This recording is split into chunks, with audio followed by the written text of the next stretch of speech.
The evidence seems to indicate that you're watching Dolly Vision.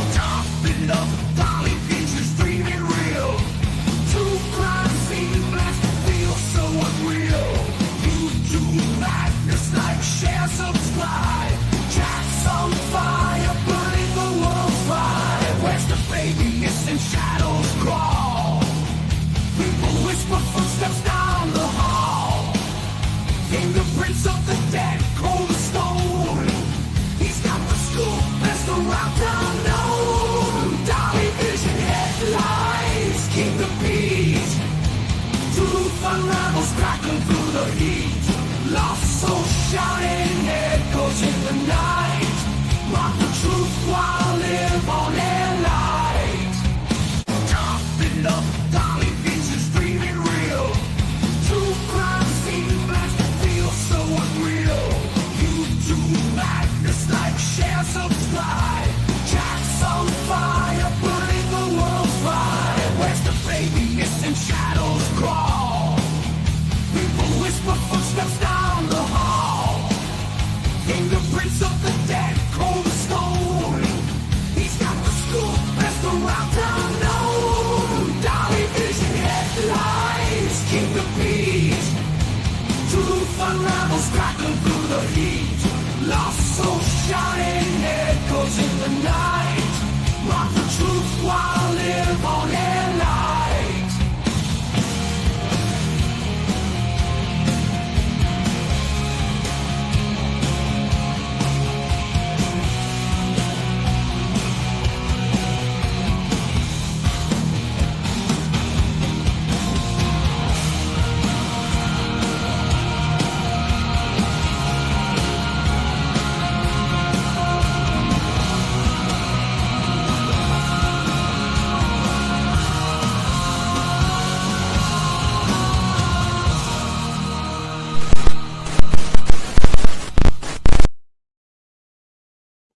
What is up, YouTube? Dolly back in the house for some late night true crime. And as you can see, the title tonight says Sebastian Rogers. Are the police getting close to an arrest? What we know so far. But first, guys, of course, just because it's late night, don't mean anything has changed. I'm going to need you guys, of course, to leave your DNA on that like button down below, just in case a crazy wild mullet kidnaps you. Okay. You never know, the mullets are running wild these days, especially down there in Tennessee. If a mullet kidnaps you, I'm going to need your DNA on file to come hunt you down with my bloodhounds. That's right. I was at the pet store the other day looking for me a bloodhound. No joke, no lie. They didn't have any. I was like, they had Shih Tzus, they had damn Mastiffs, but they didn't have no bloodhounds. And I was thinking, damn, well, Dolly ain't getting a bloodhound today. So don't go missing, okay? Because I ain't got my bloodhound yet. But definitely leave your DNA on the like button. And if you're brand new, stub up, ring the bell for notifications when my ugly ass face, yes, this face right here, goes live on these YouTube streets. Okay. When my face goes live on these YouTube streets, you want to be there. You want to be there or be square. Okay. So, the talk of the town is people still right now are wondering when certain people are going to jail for the disappearance of Sebastian Rogers. Okay. Now, here's the thing. I want to give my warnings before we get too far into this. Dolly Vision's for entertainment purposes only. We talk news, rumors, gossip, speculation, theories, mixed with a little bit of comedy and a whole lot of chaos. So don't take nothing here as fact. It's just my opinion, people, and everybody has one. The caller's opinions are theirs and theirs alone, not to reflect on the Dolly, okay? And everyone, and I mean everyone, even you, is innocent to proving guilty in a court of law, unless you didn't like this video. Then you're guilty, okay? But if you liked it, you're good. Also, the biggest one of them all, and I've seen people out there, right? I've seen people out there trying to impersonate Dolly this week. Okay. Listen, there's only one turtle king. Okay. There's a turtle boy, there's turtle people, but there is only one turtle king, and that is Dolly. Okay. That is Dolly. Don't forget it. Awesome. Always imitate it, but never duplicate it. Okay. Never duplicate it. So, Sebastian Rogers, February 26th of 2024, young boy. I know you guys know this, but I'm just recapping just in case you live in a cave. Went missing in Hendersonville, Tennessee, while he was home alone with his mother, KP. Okay. KP says she hears a thud that night and doesn't check on her son. She wakes up the following morning and he is gone. In the middle of nowhere, just vanishes without a trace. She says she immediately panics, which I believe to be a red flag. Why would you immediately panic and not check with the father to see if he has this child? But no, she immediately panics and flips out, thinking he is gone. And she calls another state to the stepfather to let him know Sebastian is gone, like he could just run home in 3 minutes and be there and save the day like a superhero. Now, here's where things get a little dicey. Apparently, Katie jumps in her car. She has it parked in the garage of her home that day. Out of sight, out of mind. She drives down the road, allegedly goes to Beach High School looking for Sebastian, and she is gone anywhere from 30 minutes to an hour from her home. Some people say less, some people say more. We don't completely know how long she was gone. So she could have been gone from the range of 15 minutes to an hour. As she's on the phone with Chris Proudfoot, CP, he calls the local sheriff's office. That's right. He don't call 911. He calls the local sheriff's office on three-way with Katie allegedly on the phone. Okay? But here's the thing. The police are on their way to their house because of the disappearance of, sheriffs, because of the disappearance of Sebastian Rogers. So Chris tells her on the phone, hey, the police are going to the house. Go back to the house, because she wasn't home, right? Allegedly, she was looking for Sebastian. My biggest thing, and this is a red flag to me, and I don't know how many of y'all caught this. If Katie was on the phone on three-way, why did Chris have to tell her to go back to the house, that the police were on the way? Was Katie really ever on the phone on three-way with Chris? That's one of my questions for tonight, right? Why does he have to tell her if she's listening to what the police say? Another big, huge red flag in this. Why did she never reach out to the father, Seth, aka Sean, to see if Sean had picked his son up early that morning? You know, I have a child. If my child wasn't here, I'd call her mother, okay? And say, hey, is my child with you? But for some reason, she didn't do that. She already knew that Seth did not pick up the child. How? How did she know that already? To me, another huge red flag. And, another one previous that night that she hears this thud, she never checks on Sebastian.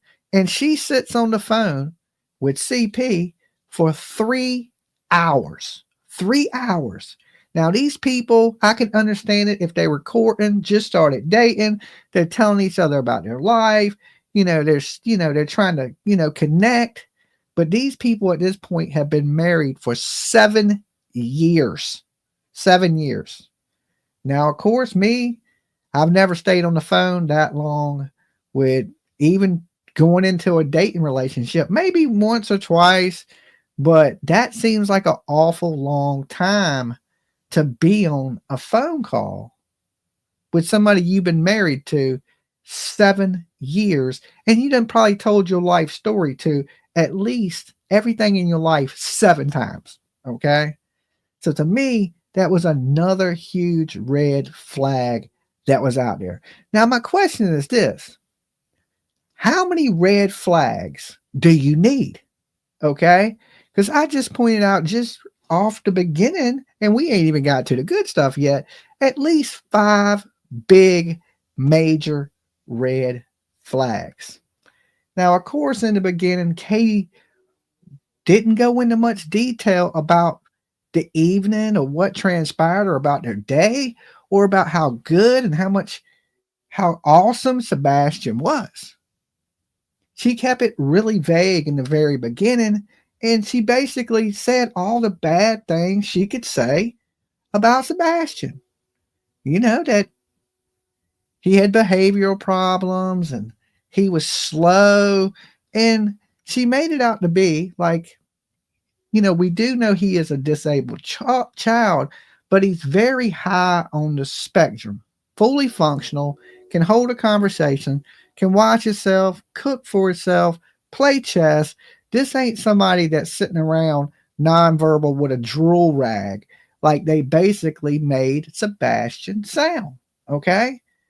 So we move it a year forward. We know now Sebastian's on the spectrum, of course, but he was just recently diagnosed with autism.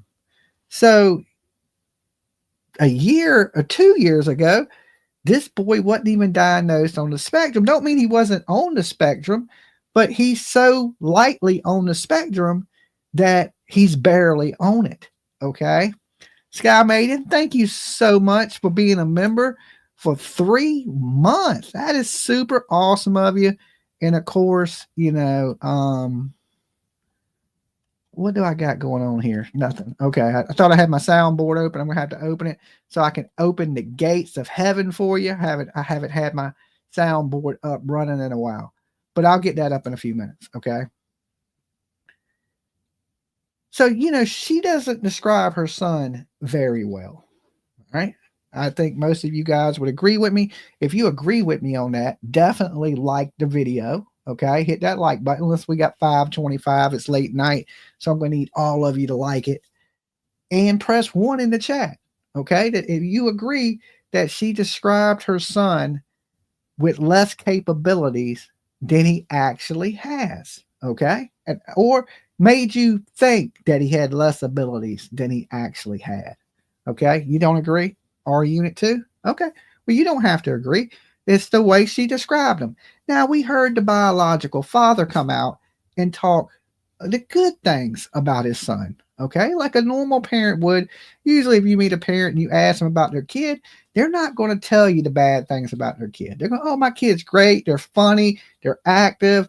They're just like me. Or, my kid's so much like his mama. They're going to tell you good things. Okay, they're not going to tell you the negative things about their kid. His breath stinks. He pees the bed. Nobody's going to tell you that about their kids. They're going to tell you the good things. Oh, my kid is wonderful. He's great.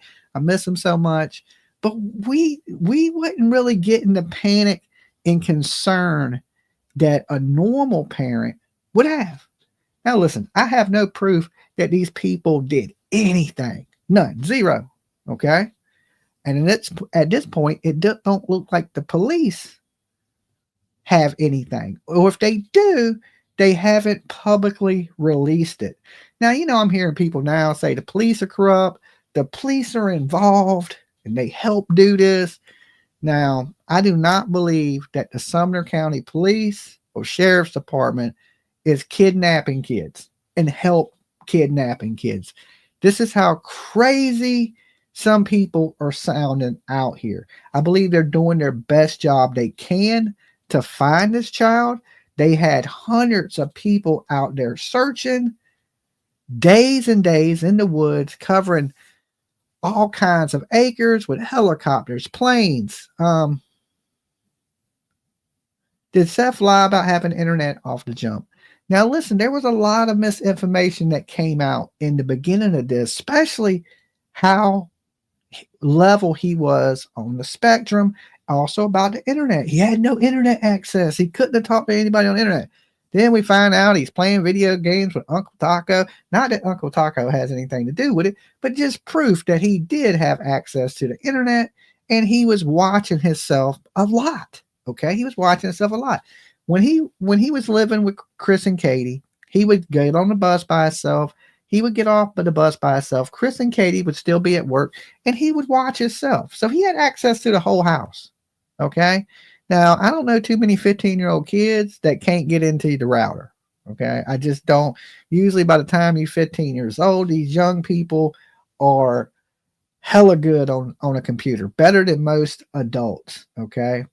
So he's watching himself. And then, of course, when he would go to his father's house, what's up, Jug? He would be there by himself for 12, 14 hours a day. Okay. Which is most of the day, because you got to figure time his father got home, his father's going to have to do some sleeping. So he was asleep. So most of the time that he was with Seth, which was only 4 days a month, he was by himself for 12 to 14 hours a day of them 4 days.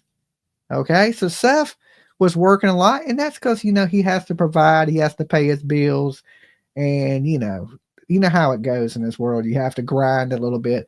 But that left Sebastian home. Let's be honest. He was home a lot by himself. So he was fully capable, according to his father, going in the kitchen, cooking him some macaroni and cheese, TV dinners, watching TV, hanging out, and being there by himself. So it just shows you right there that he was on a higher level than what we was originally told in the beginning.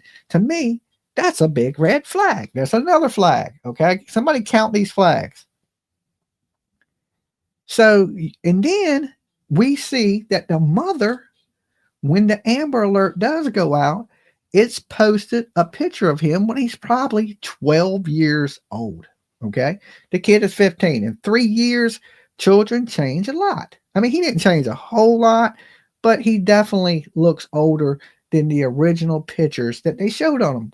But the crazy thing is we see these Texas Roadhouse videos come out, and, Dog and, the Night Intelligence Agency and all these people putting out SF Investigates, all these videos of Sebastian eating dinner at that Texas Roadhouse.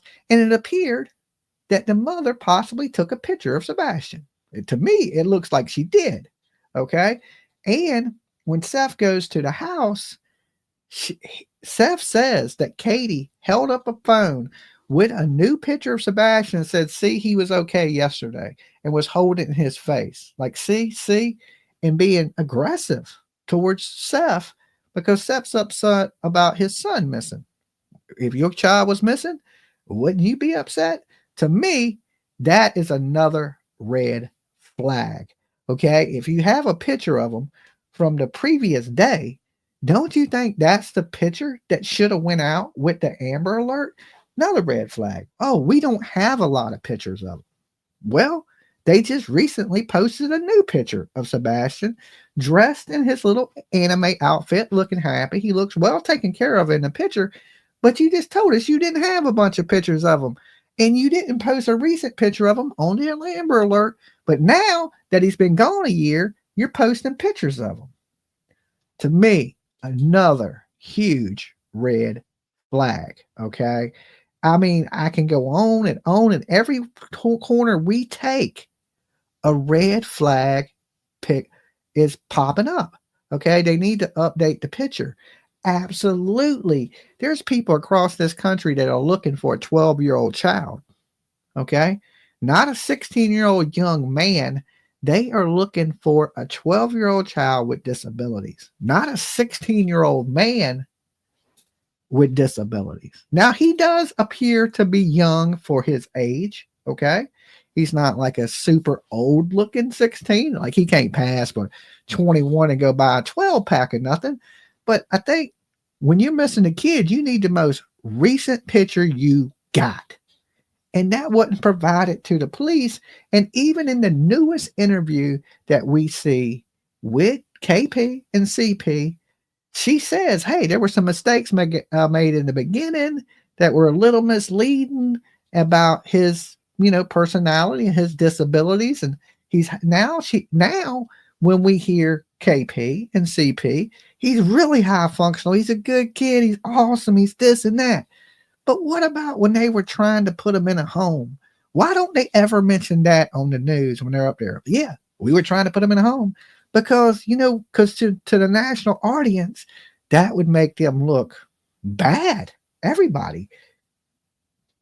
CP, KP, the biological father, it would make them all look bad because, they were talking about putting this child in the home.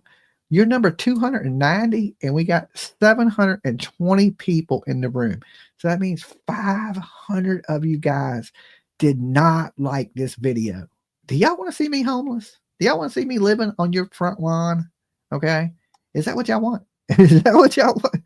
Y'all working on it. Okay. When I'm living on your front porch in a tent.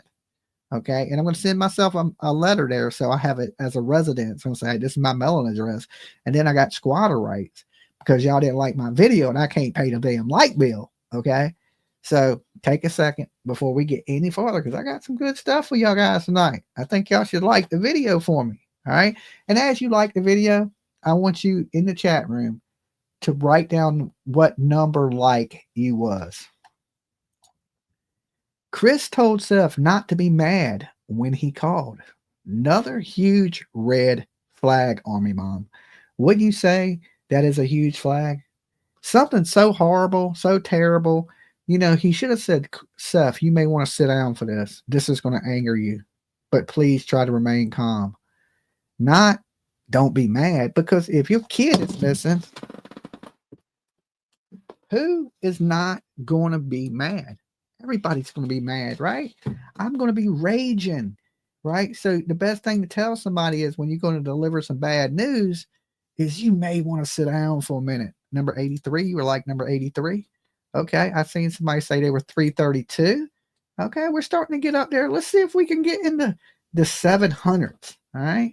Late night Dolly. Who else is up this late night bringing y'all information, covering the case with you, hanging out with you late night? Just this ugly face, okay? And all I need is a like from you. It's absolutely free. Don't cost you anything.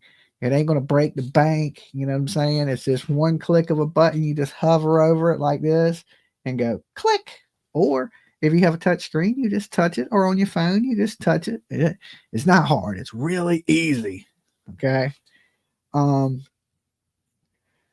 Sebastian, where is he at?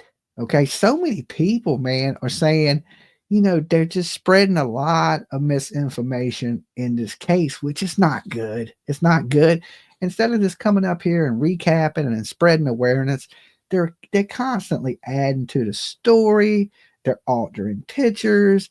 They're coming up with these, what I would say are theories, but they're not presenting them as theories. They're presenting them as facts. And that's where you start to muddy the water a little bit. Okay. And listen, in a missing kids case, the last thing we need is the water muddy. All right. It's definitely, guys, for everybody out there, we haven't forgot about baby Dane. Okay. He is still missing in Oregon. We're going on I think it's day 5 or 6, and they still haven't found his child. They believe, he's in the river, and they got divers looking for him. Okay. I see 783. That's what like number you was. I don't think we got that many likes, but they believe this little young man is still in the river. So let's pray to God this ain't the case of Sebastian Rogers, that he didn't wander off and go Dane Paulson. Yes, he missing. His mother took his eye off of him for 2 minutes to go in and feed her father that had cancer. She comes back out. We got 381 likes. Okay, let's get those likes up, guys. Like I said, there's almost 800 of you here. It's like ringing the doorbell when you come in. She goes in to feed her father, and she comes back out, and he's missing. Now, the police have said there's evidence of, I don't know if it's footprints or impressions near the riverbed that they believe the child is in the river.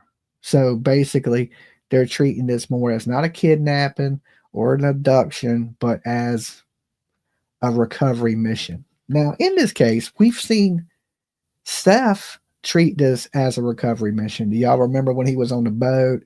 Tony was out there playing with the radar, and they were like, we are on a recovery mission. Okay. They were looking for Sebastian's body. But then when they didn't find it, they went right back to Late Night with Dolly. Thank you, Sweet Jones. Thank you. Choo choo. Now listen, get you a nice seat on the Dolly train. And thank you for keeping Dolly alive. Thank you for supporting the channel. That is super awesome. Dolly got to eat too. I can't even get people to like the damn video. All right. It's my face. Okay. Okay. But anyway, they go out, they're looking for him. And then, there was a lot of searches in the beginning. Seth was doing an awesome job. He was out there putting together searches. And then certain people came into this case. Okay. Your triple T's, TikTok. Okay. Your BHBs, your investigating units and private investigators and all these different things. And then basically the public searches stopped. Okay. And I believe that's because of the people that got involved with the case. Now, I had a chance to ask the people from the intelligence agency, why are y'all not searching for little Sebastian Rogers? He didn't say they were. He said that basically they won't, because they believed Sebastian Rogers was alive. To me, that's even more reason to search. But they believe he had been abducted, that somebody had Sebastian and he's living his best life somewhere. Okay. Now, if he was a behavioral problem to his parents, okay, don't you think he would be a behavioral problem to whoever kidnapped him? I don't think somebody kidnapped this kid whatsoever. Now, I don't run no intelligence agency. I'm just an idiot on YouTube. But I don't think it takes much of a brain to know, stick to the fundamentals of a missing kid. Just the fundamentals. Spread awareness. Search. Okay? Now, I would say that spreading awareness is being done. Okay, there's a lot of YouTube creators up here talking Sebastian Rogers. Lisa says fake intelligence agency. Well, I'm just saying what they go by. That's their name, and they say they're helping. And the biological father that everybody supports says that they're legit, that they're helping them, and he believes it. It don't matter if we believe it, okay? Because we are not the ones that are the family that's directly involved in this. It's the father, and it's this mother and stepfather, right? They're the ones that have these investigators that say are legit, okay, on both sides, okay? Me, myself, I don't trust any of these investigators or these, what I consider to be leeches, okay? You get in dirty water, and let me ask you guys, if you get in some dirty water, a dirty lake, dirty pond, Connie, thank you so much, Connie. That is awesome of you. Get on the train with me tonight. Bless you. Thank you. Dolly get to eat. Okay, Dolly get to eat. You guys are awesome. I got cardiac rehab in the morning, so I need a snack before I go. So thank you, Connie. If you get in dirty water, what will you get? You will get leeches. You lay in the bed with dogs, you're going to get fleas. Okay? It's the same thing. You get around dirty people, you're going to have leeches sucking off of you and feeding off of you. And people come for you at your worst times, right? They don't come for you when you're doing good. Everything's great in your life. They're usually, and you ain't around dirty people, usually you won't have no leeches. But as soon as you allow one of those leeches to latch onto you, just one, it only takes one, and then all the other leeches come out the woodwork and they latch onto you. They're like them leeches are connected in a collective consciousness or something. They smell it. It's like a pheromone. Once they know they got you, and them leeches, what they do is they isolate you from the rest of the world. And we see this right off the bat. We hear TikTok come out and say, "Oh, well, we're not going to go on these YouTube channels. We want to do national news and credible, because he's isolating you from the people that'll tell you the truth." Okay, that's their first mission, is to get you away from good people that'll be honest with you. They don't want you. They don't want you around honest people, right? Because then they can't, aka predators. Absolutely. In true crime, we should know that the world is loaded with these people, loaded. And they don't want you hearing people's opinion that may go against theirs, right? That have a whole different view of everything. Divide and control, right? Divide and control. So we've been going through the same thing for a year straight, but everybody's expecting different results, right? That's insane. That's insane. That's insanity. It is literally the definition of insanity. Doing the same thing over and over again, expecting a different result. So if something's not changed up in this case, which it hasn't, and you expecting something different to happen, you've lost your mind. Think about this. There's no arrest now. What has changed in a year? That's why the question is, are the police getting close to an arrest? How are they any closer today than they were, let's just say, 10 months ago? They have all the same information. These videos you're seeing now with the flashlights and things, the police have been had these. They've had these 10 months ago. There wasn't no arrest then, and nothing has changed. Nothing. So what makes people think these arrests are coming? I'm going to explain to you why people think these arrests are coming. Because a lot of people, and I'm not saying all you guys, but a lot of people believe everything they hear from their favorite YouTuber. Okay, they like the channel. Oh, this person wouldn't lie. They're so good. They're so sweet. They're so nice. But yet they're filling your head full of just straight BS. Okay, that they're making up things and they're adding to the story, and they're giving you their theory, but presenting it as fact. Okay, when I tell you guys here, I have no proof at all that they have anything to do with it. Now, I'll tell you also, they're my number one suspects.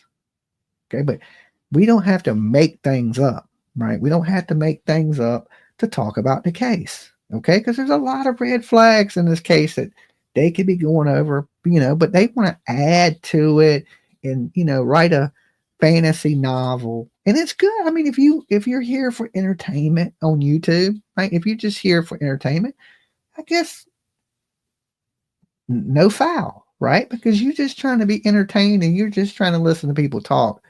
But if you're coming here for facts and you're hearing people's theories that are being presented as facts and you're believing it, that's what muddies the water in these cases. Okay. What we do know is Sebastian's missing. The parents are absolutely not acting like a normal family would act. And I would say that's all of them. Now, I do not believe, okay, that Seth Rogers, the biological father of Sebastian, has anything to do with the disappearance of his son. I believe his alibi is pretty solid, okay? A lot of people don't believe Chris's alibi. But let me say this. The police are dumb when people want the police to be dumb, and then when the police are not dumb when people don't want them to be dumb. Okay. It can't work both ways. They're either dumb or they ain't dumb. I do not believe the police are not dumb enough or dumb enough, right, to believe Chris and not go check his alibi that he was in these locations. And we know we live in a time now where there's cameras, there's tag readers, your phone pings, your GPS, all these things of ways to track people. You know, the police are always tracking you. They're tracking your cell phones, they're tracking your credit card movement, they're doing all these things. So a lot of people believe that Chris came back, you know, he was there. And this is just from people basically spreading misinformation. Okay. But once people believe something, it's hard to get them to unbelieve it. Like there's probably some of you watching right now talking about Dolly, you full of shit. He was there. CP needs a lie detector test too. Well, according to CP, he took one. Okay. Now, don't you think if he was the police and he was out here saying he took a lie detector test and he got up on national TV and said something or a YouTube platform or a podcast that he didn't, don't you think the police would be questioning him? And like these people are saying that Sebastian was carried out in a white sheet out the backyard. Don't you think if they had evidence of that these people would be in jail? In these cases of missing children, we have to use common sense. Okay, just a little bit of common sense. Now, I tell you guys, I'm an idiot. I don't bother me none. I ain't that stupid. Okay, so if I'm not trying to talk bad about anybody, but I would check what you believe, you know, and like I said, once you've made up your mind, it's hard to change your mind. Now, like I said, this is just my opinion, and you may have your opinion, and we're both entitled to it, and one of us is right. We're not going to fight about who is right and who is wrong. What we do here is we discuss it. Okay. Now, I'm not saying that I'm 100% right and the way I think is the only way. I could be absolutely wrong. But I have been in this for a pretty good minute, and I've dealt with a lot of families of missing kids. People, you know, I've sat around and talked to murderers. I've sat around and talked to people that are going through the worst tragedies of their life. So I think I have just a little tiny bit of experience in what I'm talking about. And I think my track record from all the cases I've been on and gone to all over the country should basically speak a little bit for itself. That, hey, maybe Dolly does know what he's talking about a little bit. He's dealt with this shit a lot. And then you see these channels that pop out of nowhere and they built their whole channels off of Sebastian, but yet they have the inside source. They got police connections. They talking to the feds. They're doing all these things, but really, they're not. They're trying to build a YouTube channel, right? Off the same thing over and over. And then when they run out of things, how do we keep people coming? How do we keep getting these views? How do we keep getting paid from YouTube? We add to the story. We just add to it. We say, well, informant or my source, right? Listen, if you got a YouTube channel and you ain't got hundreds of thousands of subscribers, you ain't got no damn sources. Okay. You just save that shit for somebody else. I don't even want to hear it. Okay. Listen, I've been around here a long time and I got very few sources. Okay. And yet you come on the scene and all of a sudden you got every source in the world and you know all this and you're adding to the story and stuff like that. We're at 464 likes. Thank you there, Angie. Okay, at least Angie likes me. All right. Now, if you cool out there, now if you are lame, you ain't gonna like the video. But if you super cool and you're sitting here thinking, Dolly, I'm a cool mofo right here. I'm the coolest of the cool. I want you to like the video. Okay. But you people that ain't cool, don't even worry about it. Because if you ain't top of the line, I don't need your like. I only want the good people liking the video. Okay. Only the good, the best of the best, the cream of the crop. Okay. So I wish there was some solid proof out here that would pin anybody, not whoever's responsible for the disappearance of Sebastian Rogers, and get them put in jail. I truly do. I mean, I think everybody out here has the same goal. Okay. Now, these people that are out here adding to the story, making things up, we basically believe the same thing. You know, it sounds like I'm against these people, but I believe the same things that they believe. Okay. I believe that Chris and Katie are our number one suspects. That's my opinion.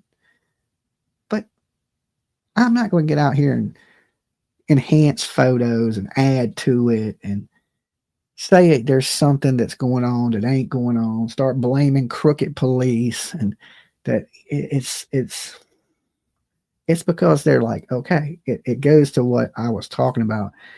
And the worst thing I think as a searcher, because basically that's what I like to do, is search for missing kids. It muddies the water. And there was a lot of this in the Summer Wells case. For all you guys out there that followed Summer Wells, a lot of you may not know Summer Wells. Summer Wells went missing almost 3 years ago.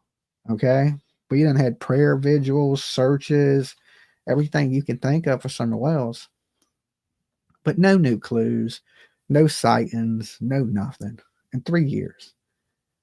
Sebastian Rogers is Summer Wells 2.0 if you add Dog the Bounty Hunter to it. Okay, that's the only difference. That is the only difference in this. Now, a lot of people ain't going to tell you the truth because they just want to keep adding to it and adding to it and adding to it and making shit up. But there's nothing. It's basically, we're in the same situation. To me, this is like a sequel to a movie, a bad movie, like a movie you don't want to watch again. But we already know everything that's going to happen. We've seen it, right? If they ain't arrested you, right? Now, some people say, well, Dolly, it takes time. It takes time. We hear that a lot, right? You guys hear that a lot. Dolly, it takes time. You're right. It does.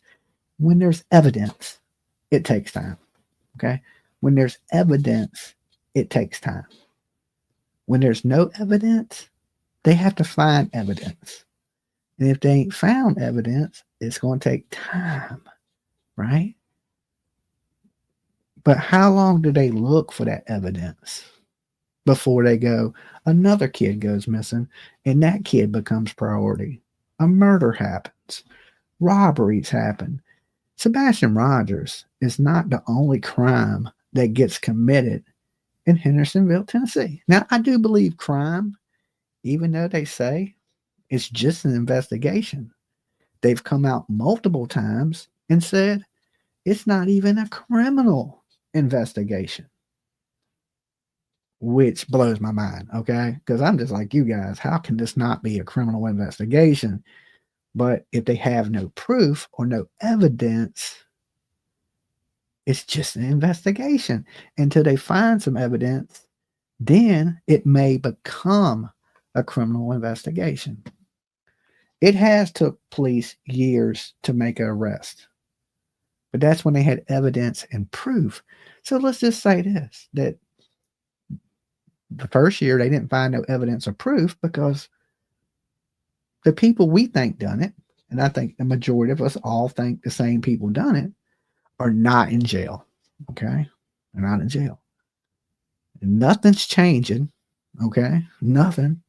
They're not even doing no more searches. The last search was, what was that, 7 months ago? 8 months ago?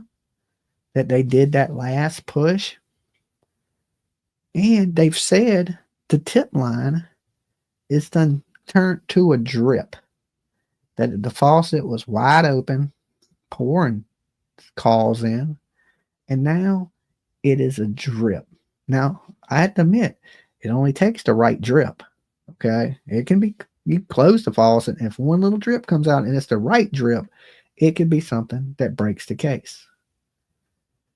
The chances of that happening is like you being struck by lightning while you're being eaten by a shark, not at the beach. Okay. In your home. That's your odds. I mean, just to be honest, you got better chances of getting eaten by a land shark, okay, than them from this happening. Is it impossible? No, it's not impossible. But right now, I don't believe, and this is just my opinion. You can totally disagree with me on this, okay? And that's perfectly fine. And I'll listen to you when I open the phone lines and everything. They're not coming out saying they ain't got no evidence, and they got all this evidence. I truly believe that they don't have anything, that there's no blood in the house, that even if there is DNA in the house, he lived there. Okay, let's just say they find his hair. Well, he lived in the house. There's going to be hair there. His DNA is going to be there. It's just like if I vanished, you come in here and you'd find my DNA in the house. But if you didn't find a puddle of blood or nothing that could kill me, you would go, okay, where's he at? That is the point that the police are at. Just think to yourself, if you just vanished out your chair right now, there's no crime scene. Okay. They didn't even treat it like a crime scene. Let's be honest. Seth walked in there. They didn't know who he was. Anybody could have been walking in that house. They were letting people walk in and out the house, leave, go on vacation, go pick trailers up and shit. It was never treated fully like a crime scene, because when they got the call, they took it as a runaway. Now, you pull up to a $800,000 house. It ain't like you pulling up in the hood. These look like people you can trust, law-abiding, honest citizens, right? Just from appearance. I ain't saying they are. Don't get it wrong, right? But you pull up, you're going to believe, hey, they're possibly telling the truth. They look like decent people, right? Now we know they're not as decent as they appear, right? Just from what allegedly has come out about them and what we've been hearing, they're not as good as they look, okay? So at this point, if the police have nothing, and they didn't have nothing before and hadn't made an arrest, they ain't got nothing now, they can't make an arrest. If they don't find Sebastian, this may be one of those cases where they never make an arrest, just like Summer Wells. Now, if they find Summer Wells, they may find some evidence on the body of Summer Wells. Now, I said body because I don't believe Summer Wells is with us anymore. Just like, and listen, trigger warning, guys, okay? This may hurt some feelings here. I don't believe Sebastian Rogers is with us anymore, okay? And for all you women out there that love psychics, okay? How many of y'all like psychics? If you like psychics, like the video, okay? But all the psychics are saying that Sebastian ain't with us anymore. Now, I ain't saying that the psychics are right, okay? I'm not even saying that. I'm just saying I haven't seen a psychic yet that said Sebastian is still with us, okay? Have y'all seen a psychic yet that says Sebastian's out there somewhere living his best life? I haven't, okay? So, and all you people always are telling me, well, look at this psychic, look at that psychic, look at this. Like, they know what they're talking about. They were right about this. They were right about that. Bubby, Dolly, you a vampire. Yeah, I'm on a late night schedule. I don't know. It's been that way for a little bit right now. So now, usually I would say, hey, I don't believe psychics. Okay, I don't believe the psychics. But I think even the psychics can tell, or it leans towards that, no sighting in a year. Nobody's seen or heard from him. He had no shoes, had no jacket, had no money. That there's no way a child on the spectrum with no jacket, no money, all this, has made it in them hills of Tennessee. Now, has a child with autism ever went missing and turned up years later? Yes. Okay. Yes. There was a child that went missing that had autism. A few years later, he popped up somewhere in Florida, right? He made his way, and, can it happen? Yes. But you know what that was? A miracle. Okay. That is God doing God's work. Okay. That don't happen all the time. That is one of those once in a lifetime kind of thank God we prayed every day kind of moments. That's the power of prayer that kept that other young man alive. That statistically shouldn't have even happened. And if we go with statistics, in the first 48 hours, he had a 50% chance of being found alive. In 72 hours, he had a 25% chance of being found alive. His percentage is so low now that it's in the 0.00 realm. So that makes this situation. You don't like psychics? I don't blame you. I ain't real big on psychics either, but I'm just saying that even the psychics are saying that this child is not with us. And there's people out here that are convinced. We had a call in, and nothing against Caroline. She called in and said she's seen a child being pushed in a wheelchair. I don't believe that. I mean, I believe she saw something, of course. I don't think the lady's lying about she saw something. I just don't believe she saw Sebastian being pushed in a wheelchair. And of course, that led nowhere. Dolly, what sign are you? Okay, I'm on the cusp of Leo, Virgo. My birthday's August 23rd. Back in the day, I used to be a Leo, but if you read horoscopes now, it says I'm a Virgo. Okay, so I'm kind of right in the middle. Sarah Donna Revafina is the only one you watch. Okay, well, she believes Sebastian's not with us too. And, I've seen her, some people say she's been right about things, but guess what? Dolly has too. But I don't claim to be psychic. I think it's instinct. Okay. Good judgment and living in reality.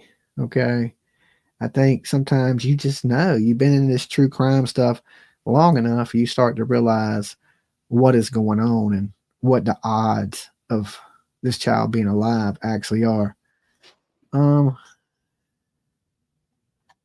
Dolly, I would like to know if the scent dogs checked all of the trash bins that morning, if anyone's bin was missing or put back at the wrong house.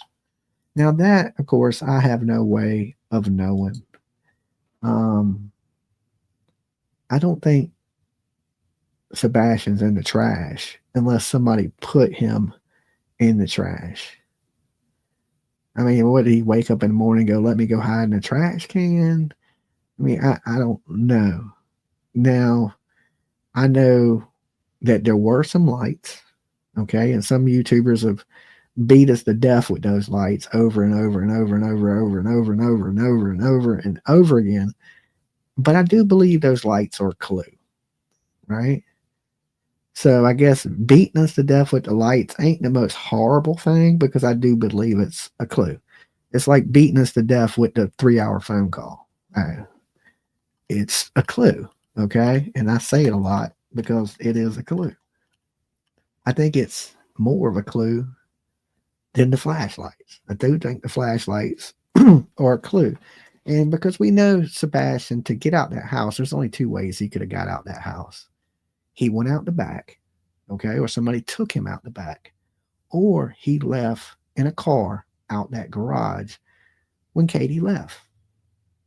Okay, there's no other way. There's a camera that faces right at the front of their house.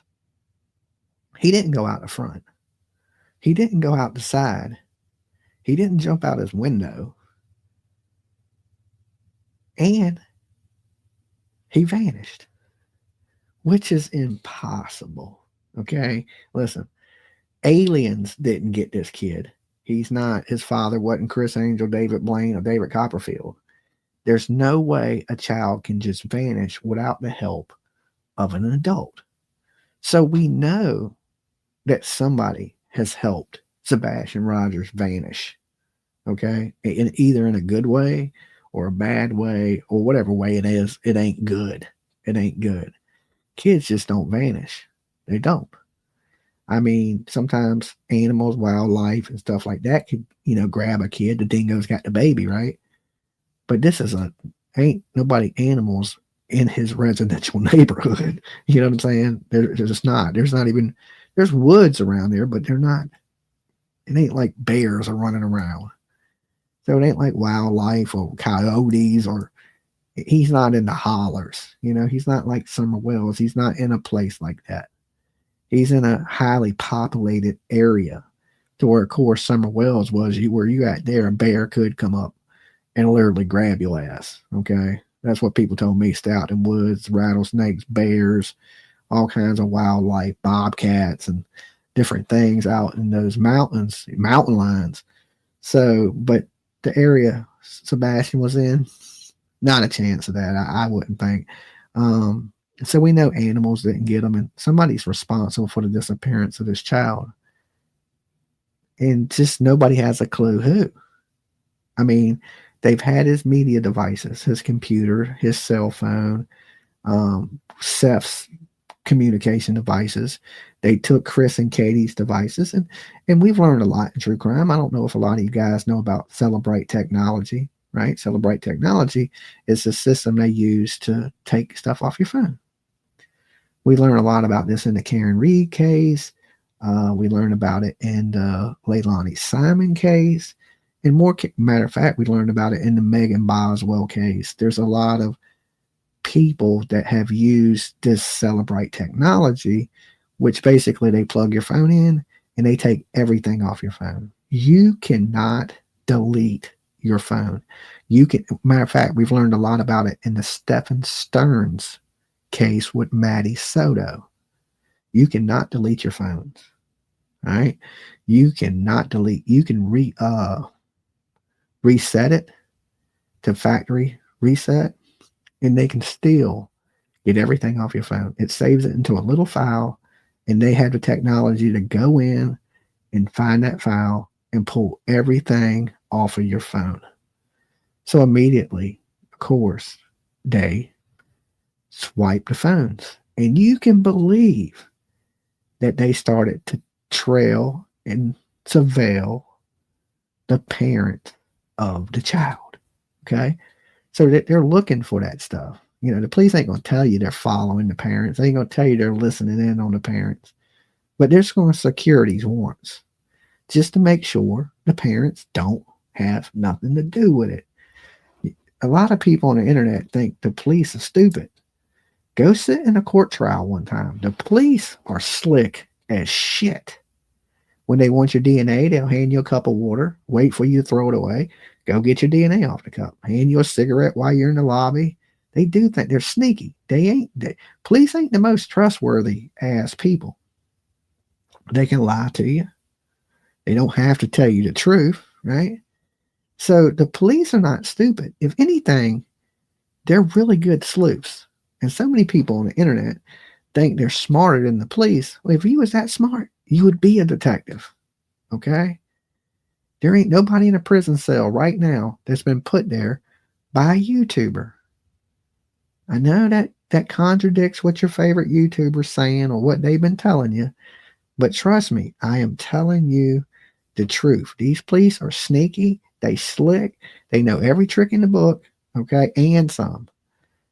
And if they had just the first thing solid, you can believe. And I tell you this, the police think they did it, okay? Every cop on the police force, if you got them alone and said, do these parents have something to do with the disappearance of Sebastian Rogers? They would all tell you, yeah. If you were married to one of them cops or one of those detectives, and you look at them and say, baby, what do you think? They'd be like, the parents, we just don't have evidence. Can't prove it.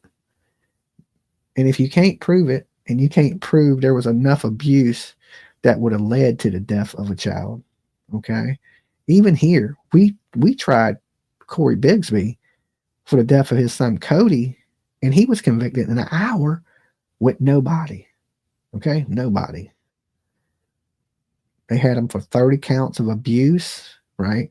But the only thing they had was a child that said he seen this kid non-responsive. He was in the bed, he wasn't moving, and then he never seen him again. That's the only thing they had on Cody Bixby. That's it. No body, no physical evidence, no blood stains, no DNA, no nothing. They convicted him in less than an hour here in Virginia. So you can believe this. They don't even have that. And I can tell you now, Tennessee ain't that far from Virginia. We butt up to each other. So the laws are a little more stricter here in Virginia. Well, not all of them. I mean, we have, medical and recreational, and they're a little stricter on their drug policies. there. But Virginia, we don't let kids go missing. I mean, it happens. You look in the last few cases here where I'm at, kid fell in the water. They searched everything, searched the water, found him. Another kid went missing just the other day, a little small girl. She was found in the water, not with us anymore, but she was found. The point I'm trying to make is if kids are not found around here, you're going to jail. Okay, you're going to jail, especially if you can't explain where your kid is at. Now, I believe the difference is Sebastian, it was at an age where he could have possibly ran away, right? And I think this is making all the difference in the world. If he would have been younger at an age where he should have been supervised completely 24 hours a day, they'd be in jail. Okay. But since he's at an age that he can watch himself, technically they could go out of town and leave Sebastian Rogers home for days by himself. And it's not even against the law. It's not even a clear age once you're, at a certain age that you even have to have a babysitter. There's no neglect because she don't have to watch him. He's at an age where she don't have to watch him. She can actually get up and leave the house and left him there all night at his age, and there's nothing they can do. I believe if Sebastian was younger, see how they got Cody Bixby's daddy is he was leaving. He told him, I went to the store and I came back and he was just missing. Well, he's too young for you to leave him. Okay. So now we got you on criminal child neglect. And every time he said he left the house without the kids, they charged him with criminal child neglect. In Virginia, that's a felony. But that kid's 15 years old, going on 16. You can leave him, go out of town, and they can't arrest you for child neglect. That's a teenage child. He's old enough to babysit other kids. It's a little unclear of the age that you can leave a kid, but usually teenage years, they good with. You got a 13-year-old, 14-year-old, 15-year-old, you don't have to be home with them. Matter of fact, when I was 13, everybody go out of town all the time. I would never go. I'd stay home by myself because then it was quiet and peaceful. I can do whatever I wanted, have chicks over, so I never would I always stuck around, and it was never against the law for me to do that or my parents to leave me or anything like that. By the time usually boys are 13, they don't even need their parents, Now, I don't think he was an outdoorsman. I don't think he had anywhere to go. I mean, we always hear that Sebastian for Christmas, all he wanted was a friend. Okay. The boy just wanted a friend. He wanted people to play with, hang out with that, could relate to him. And that's really all he wanted. So this ain't a case where he ran away and stayed with a friend. Now, when I was 13, I could have went and stayed a million places because Dolly had a million friends. I had friends all over damn place. Every city around Virginia, I had friends. That I done met at the skating ring, or I done met at the beach, or I done hung out with at the mall. When I was young, a lot of people like to hang out at the mall. Kids don't really do that anymore. They'll be at the mall, but they don't really hang out at the mall. Like when I was a kid, that was the hangout spot. Like you go to the mall and there'd be 200 kids from your school, and you could just kick it in the food court, and everybody hung out in the mall. And then they had teenage clubs that you could go to, like clubs, but they didn't serve alcohol. And so you had all these places to go. And I don't think that really Sebastian was really, malls are dying off. Yeah, absolutely. He wasn't a social person. Like when I was young, I was super social, right? As I gotten older, I become more, don't like people, don't go anywhere, I don't mess with anybody. I've had the same friends most of my life, you know what I'm saying? But when I was young, I was super social. I was all over the place. So if I was to leave, I could do whatever I wanted, but I was a responsible kid. So my mom trusts me. I didn't drink. I didn't do drugs. I showed up for school every day. I didn't have a curfew. Okay. Long as my mom had one rule, your ass is going to school. Okay. You're going to get an education. If you want to stay out to 10 o'clock, stay out to 10 o'clock, but your ass at 7 o'clock is going to be on that bus. You're going to be at school. You want to stay out till 11 and go see Pantera, go see Pantera. But your ass is going to be, in math class at 8 a.m. Okay. So I had no certain time that I had to be anywhere. And that's especially from teenager to I moved out of the house, and I moved out pretty young. So, like I said, I basically had one rule as a young man, and that was go to school. And of course, I went to school. I graduated early. Um, that's because my mom was evil if you didn't go to school, right? There wasn't none of that missing school shit. I went. She didn't care if you were sick. Your ass was going to school. Okay. It ain't none of that, oh, I don't feel good today stuff. I mean, if you wasn't literally needing to go to the hospital, your ass wasn't missing school for nothing. 4 foot of snow on the ground, I don't care. Walk. You are not missing school. So I just don't think that, Sebastian was as social or knew anybody. So he had nowhere to go, is the point I'm trying to make. It ain't like he could float around like me. Like there's summers I didn't even come home. I'd be staying at this friend's house, that friend's house, out at the beach at my cousin's house, and I would stay gone the whole summer. And then when the winter comes back, I had to go to school. I go home and, still late at night, I'm out watching Pantera, Slayer, Megadeth, Metallica, and I'm kind of like my child. I went to a lot of concerts. That was just my thing as a kid, is I like to go to these concerts all over the place. So I was constantly, going to bed at like 1 o'clock in the morning, but I made it. I graduated. It worked, right? So whatever happened, I was just responsible enough to make all that work. I just don't think Sebastian was that type of kid. Kids these days they're not rough and tough like kids from the early 90s, okay? Late 80s, early 90s. We just grew up in a different time frame where you had to grow up faster. Like to me, my daughter's 25. I think I acted more grown she's responsible. She pays her bills and everything. She's more seems younger, right? The younger generation don't seem as mature as say I was when I was 18, 19 years old. You see an 18, 19-year-old now, they don't have any understanding of the world because they've stayed in the house playing PlayStation or been sheltered, right? Their whole life. So they're not as equipped to deal with the world. Okay? That's how I feel about the generation that's being brought up now, that they're super soft. Okay? I hate to say that. When I was a kid, we didn't ride around with bikes with helmets on, right? You got on a skateboard, you didn't wear no helmet, knee pads, elbow pads.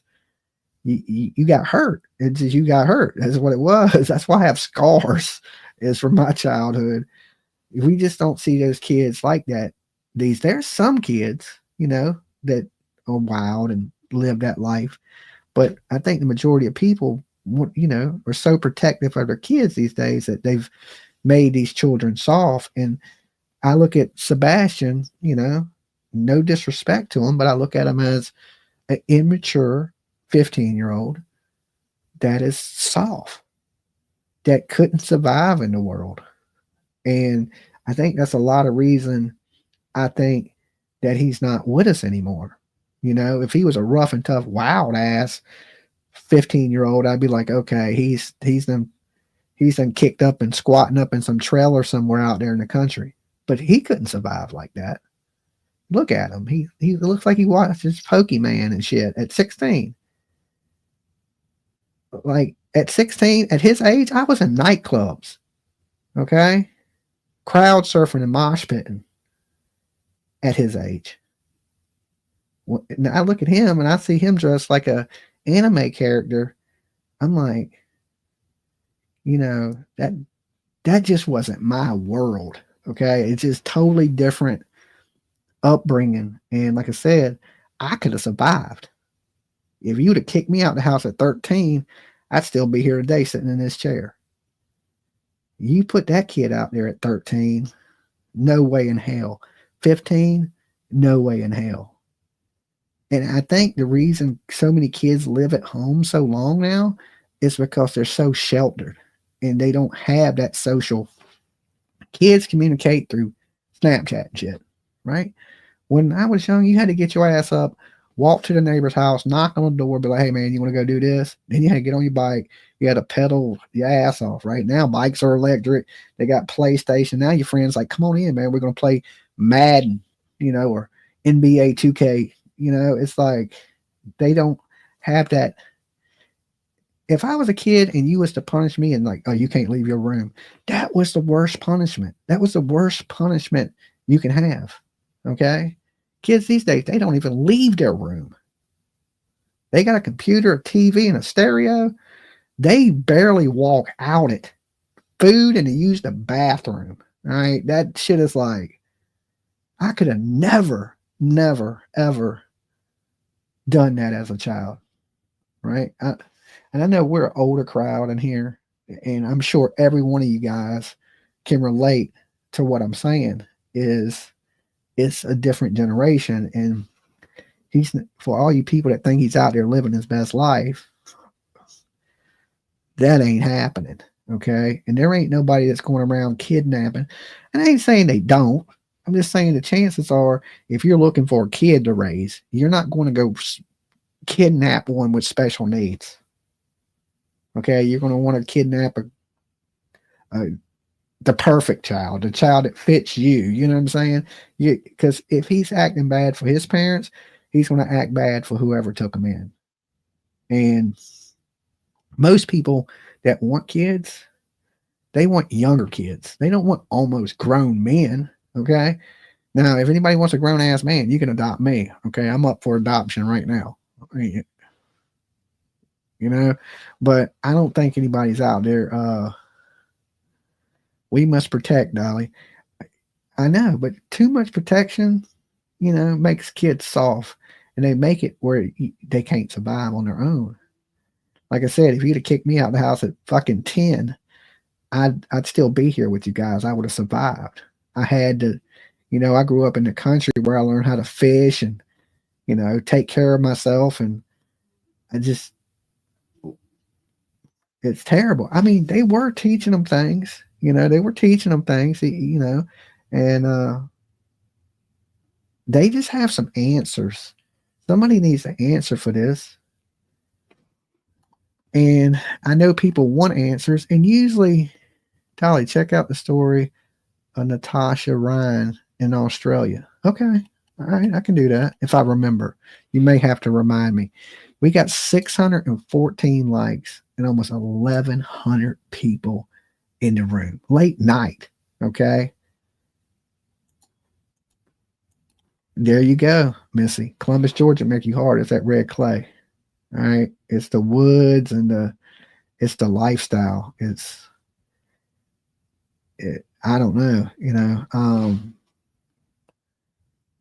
it's just a different life, I guess growing up in the sticks, but you got to remember, he's from Tennessee. It seems like it would be the same life, the Southern life, country boy life, riding dirt bikes and shit and jumping ramps. And I mean, I did some dangerous stuff as a kid, dangerous stuff. And just so many people are but then again, I raised my child sort of the same way, real protective, hover parent, would never let her do the shit I did. And I think that's because I knew the consequences to it, how bad you could get hurt, things. So I definitely would say I was more protective of my child than anybody was of me.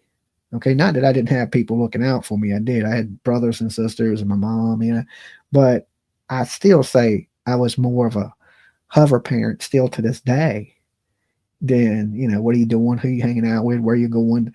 That type of thing. But I think if I had a boy, maybe there would be less worry. But I have a 25-year-old daughter, so I worry about everything. She's going on a trip, and the area she's going to ain't the nicest. So it's been sketching me out because, I'm a parent. And like, I worry about my kid and she's okay. When I see like Chris and KP and they don't seem worried and they don't know where their kid is, right? It blows my mind. And the biggest thing of them all, and I mean the biggest, is Joe Dirt and their kid. Who the hell does that? Who leaves town while they have a missing child? So, what I thought is I want to go over some of the red flags and touch on the past, because we're going to bring it up to the present of their latest interview, right? I know we watched it, but we're going to recap it a little bit for a few minutes and just look at the difference between what we saw a year ago and what they were saying to what we're seeing right now. To me, that's a red flag. That's another red flag. And, you know, misleading people, red flag. And just like we see these red flags, okay, just like we see it, the police see it. They see it. Detectives see it. Everybody, every fucking body sees it, right? I don't think anybody's slow enough not to see these red flags that are being placed. But seeing it and proving it is two different things. And right now, without Sebastian, this case will not be solved. All right. Now, I know some of y'all don't believe that. You're like, Dolly, you're wrong. If they do not find this child, there will not be no arrest made in this case. Okay. Because it's almost getting to the time where a lot of these cases get shelved. I mean, there may be, you know, some information comes out years from now, years. But I see so many, you know, because I'm in a lot of these Facebook groups, and I be seeing what people post. And sometimes, and just to be honest, I shake my head like, I don't know what reality some of these people live in, but it ain't the world I live in. Okay. Because it just ain't. And to think people don't get away with stuff like this, oh, they do. They do. There's people that kill their kids and get away with it. There's people that hide their bodies. They get away with it. It ain't. Listen, look, there was nobody that looked worse than Don Wells. Okay. S.A.'d his family, breaking in houses, stealing panties, sleeping with his kid naked, all these things. Don Wells going to jail. Don Wells going to jail. We heard so many YouTubers say it. Even me. I was like, Vincent, this dude's going to jail. Did he? Did he go to jail? I learned from the Summer Wells case. If anything, if you're doing these cases and you're not learning from each one of them, right? And I tell you now, I've learned things from every case I've covered, every single one. And I'm at like a lot of cases now. I remember on New Year's, I was going over the cases that I've covered, and I was like, damn, I've been on a lot of missing people cases. I learned something from every single one of those. Now, I ain't saying I learned this completely everything, but I think I took something from every single one of them that I've learned. Because I truly believe this is a learning experience. Like, you know, I didn't go to school to be a detective. Wasn't in law enforcement. I was an idiot that got into true crime, and I've been having to learn on the job. But like I said, I pick up things quick. I pick up things fast, and it's a weird thing to have experience in, you know, missing kids and people murdering people. That's just usually what people don't have experience in. Like, if you would have told me, and I say this a lot, and people get sick of fucking hearing me say it. If you would have told me 4 years ago, well, 3.5 years ago, that I would be doing this today, I would have said you were crazy. You done hit your head on every rock you've seen. Like, you lost your whole mind, that I'm going to be in the woods, I'm going to be doing crap in the country looking for missing kids. If you would have told me this 4 years ago, 3.5 years ago, I would have been like, you are insane. What are you smoking? Let me get some, because then I smoke, but now I don't. I'd have been like, you know, but here we are, 3.5 years later, in the trenches of trying to help bring justice for the voiceless. It's crazy the path life can take you. Totally crazy, right? And we're not going to give up on these kids. I don't plan on giving up on Sebastian, right? But I got to be truthful with people, right? The odds are this child's not going to be found. I hate to be the doom and gloom or going against what your favorite YouTuber is telling you, right? And then people are like, oh, Dolly's the bad guy. He's joined the dark side. No, I haven't joined the dark side. I've joined reality. Okay. I've checked back into reality because I'm not lifted from the, on a 16-inch lift. I ain't smoking 30 blunts a day. I see what's in front of me. I see the situation that we're in, and I'm familiar with a lot of these situations. So that's why I tell you the things I do. It's easy to sell people false hope. It's an easy sell. Okay, it's hard to sell people the truth because usually they don't want to hear it. They want to hear what they want to hear, and people want to hear good things, right? Everybody does. They don't want to hear the bad, right? They don't want to hear the bad. They sometimes don't want to face reality, right? They sometimes try to hide from that. Sometimes reality is the hardest thing to face. Christy Ford says, Dolly, agree. 100% agree, Dolly. I don't think he's on Earth. Yeah, let's take a little vote. Let's take a little vote real quick. But first, of course, like this video. And after you like the video, if you think Sebastian is still with us, I want you to press 1 in the chat.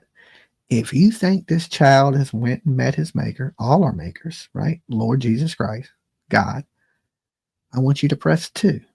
Okay. I just want to see where we're at in the chat. Okay. I see people that thinks he's here. Okay. Okay. Y'all are okay. I see a lot of 2s also. I think we have a majority of 2s right now. 2, 2, 2. Okay. Here we go. There's a 1. Okay. So we have some, listen. I'm not saying that the people that are pressing 1 are wrong. I'm totally not. We discuss things here, and I give you my opinion on things. I hope we're all wrong. Listen, Jen in Jersey, she believes Sebastian's here. I tell people all the time, when I'm wrong in this, it's the best thing that could ever happen. In true crime, I like to be wrong because I believe that the world is full of bad and evil, and most likely something bad has happened. I'm pretty much team foul play. I usually don't talk about things that are not foul play, unless someone gets mad, divorced, etc., and splits. Yeah, but if you have something over somebody's head like that, now you're buying together. You kind of joined at the hip. All right. So the majority of the chat room right now tonight, and there's over 1,000 people in the chat. At my time, it's 3:45 in the morning. It was almost 4 o'clock in the morning. There's 1,000 of you guys here. Believe that this child is not with us. Now, listen, like the people that press 1, I pray to God you're right. Right? I pray you're right. That to me, everybody that press 1, you guys need a miracle, an absolute miracle from God. I don't know if you're religious, but at this point, you better be. If you think this boy is going to pop up, I hope you pray and I hope you believe in Jesus, because literally that is what it would take at this point. It's just the power of God. If he popped up today, you can't tell me God ain't real. Okay, that's how I look at it. Like, because that is a damn miracle. The odds are so stacked against this child, and in the behavior of his parents, and something possibly bad happening to him. I'm Catholic, and I believe that is awesome. Now, listen, there's nothing wrong with having hope, right? But don't never like.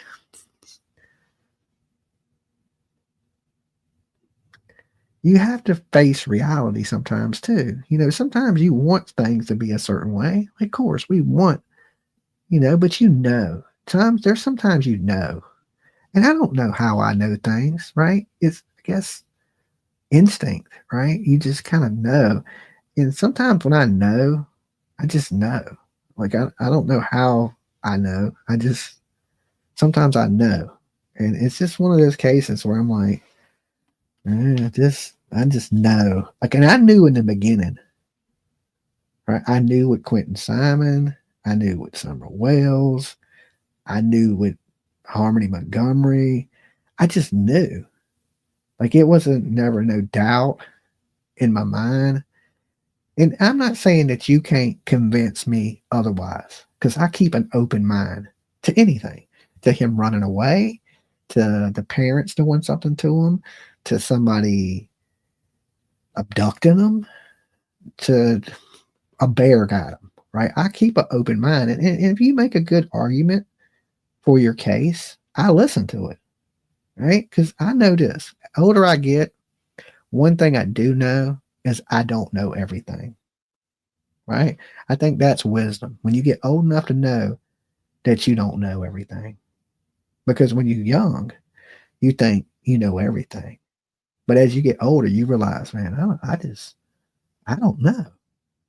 I truly don't know. How open is your mind, Dolly? It's pretty open. But if you come with something super crazy, that aliens or something got them, or Bigfoot, like, it ain't that open.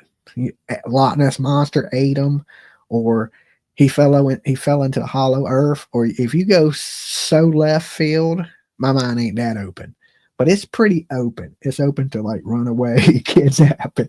But if you get bizarre, you know what I'm saying? El Chupacabra sucked his blood out, and at that point, you may shut me down a little bit. I think you're an old soul, Dolly. Um, I mean, it just depends how far you take it, and how open is your mind, Dolly. Okay, because the government abducted them. They're doing scientific experiments on them. Then we get a little shady. Okay, but I'm going to show a little bit of this video real fast, and then we're going to take some calls.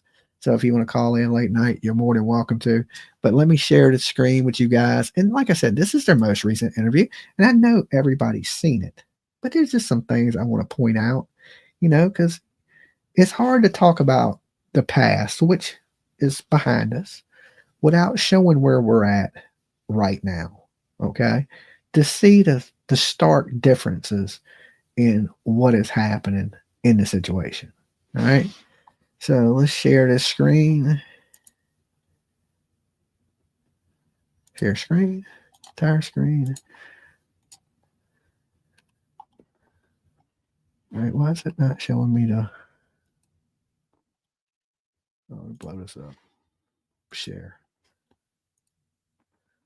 All right.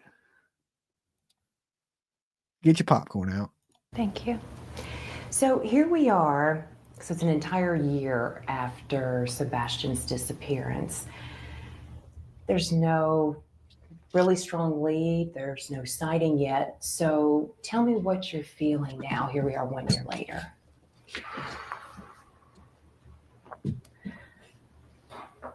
Why did she have to think about it? If I hadn't seen my daughter in a year and somebody said, how do you feel? Heartbroken. Of course. I mean, your question, Dolly Gang, thank you. Gifting 5 membership. Now listen, if you got a membership from Dolly Gang, make sure you give her a big virtual hug. All right. And thank her. So if you're a new member and you just got your turtle shell with Turtle Gang, make sure you give her a big virtual hug and say thank you. Don't be ungrateful. We don't do that here. Okay. We're grateful for everything. So say thank you. Be polite. We like good people here. Right.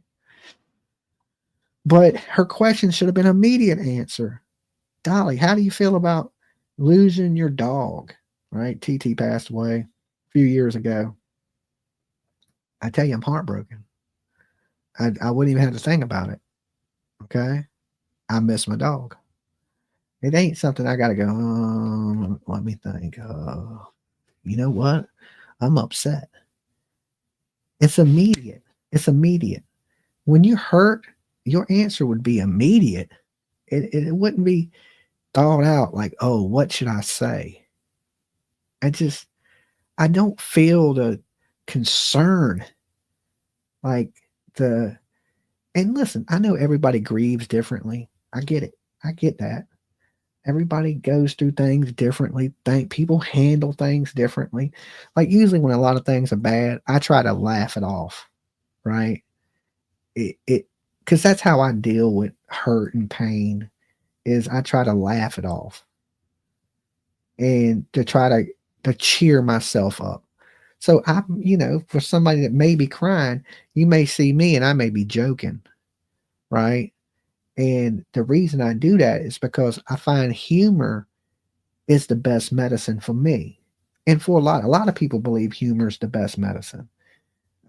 Some people don't find it funny, right? Some people just like, yeah, that ain't funny to me. But some people deal with things differently. Now, I don't see this as her concern. Now, like I said, I deal with pain with humor. Loss, totally different. I shut down. I'm sad, crying, heartbroken. So if you was to ask me how I feel, I could quickly tell you how I feel.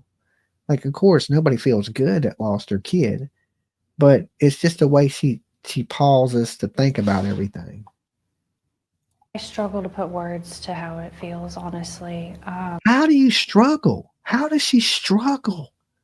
I'm dealing with depression, hurt, pain, sadness, anger. What everybody would be dealing with. I just can't put it to words. I think it's easy to describe. Easy. I get it. I'm also a he and not a she. You're right. The amount of ups and downs, the amount of like possible leads that haven't panned out. We every day, it's like waking up to this reality that it's actually real. And I don't think she's autistic. I mean, if you want to get technical, I mean, everybody's on the spectrum a little bit. All right. And I mean, it depends. Like, everybody's a color of the rainbow, if you look at it like that. So that was for the comment that said that somebody believes she's on the spectrum. This woman was in the Navy. She's in security technology. She's not, I don't believe she's even a little bit slow. Okay. Not even that much. Okay. Yeah, we're all special in our own ways. There you go, transplant warrior. All right. Some of us are a little more cuckoo than others, like Dolly. You know what I'm saying? But I always tell people I'm the good crazy. I'm not the bad crazy. Like, I'm not going to chop you up. I'm not going to bury you somewhere. But I may say something stupid, or do something crazy, but not in a terrible bad way. Maybe in an embarrassing way. I mean, Sebastian should be home with us. I mean, he should be in school. He should be playing. She ducked the question of how she felt. Did you notice that? Anybody catch that? Christy Ford. The amount, let's see what your comment says. The amount of motorcycle shopping, hanging out. Let's open the gate real quick for you. I haven't opened the gates for nobody. I got my soundboard back. Thank you, Christy Ford. Come on in. Riding the Blessed Express tonight. All right. Board on up. Get you a nice seat. Yeah. She was asked how she felt. She can't describe it in words. She's not heartbroken. She didn't say heartbroken, sad, depressed, want to unalive herself. She didn't say nothing. Okay. How do you feel? I can't put it into words. Sebastian should be home with us. Right? He damn sure, let me tell you where he won't. He won't at that motorcycle shop, and he wasn't at Yogi Bear Campground. Okay. I can tell you for a fact he wasn't in neither one of those places. All right. So yes, he should be home. And you know who else should have been home? You, Katie. You should have been home. Okay. You should have been home when that kid was missing. But you know what? You won't. So if he would have came home, would he have been home with you, or would he have been home by himself? That's a question you got to ask yourself. All right. Because you could have looked under every Harley Davidson in that motorcycle shop and he won't there. But you know what was going on at that moment? Your child was having a prayer vigil. People were gathering to pray for your child and you won't there. Here's 5 on a Big Mac at McDonald's. I cannot eat a Big Mac at McDonald's. But thank you, MST.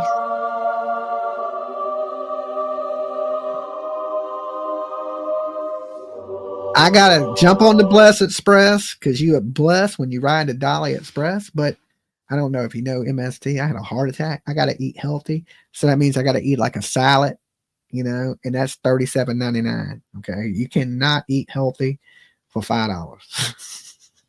And I thank you so much for your $5. It'll add up to my salad that I need. That's $45. It is so expensive to eat healthy. Okay, oh my God, I've been eating so much fruit, but at night I'll snack on a few. I got these thin Oreos, the super thin ones. Are you going to open the phone lines? Yes, I will open the phone lines. Right after you get on the Blessed Express, okay? Right after you get on the train.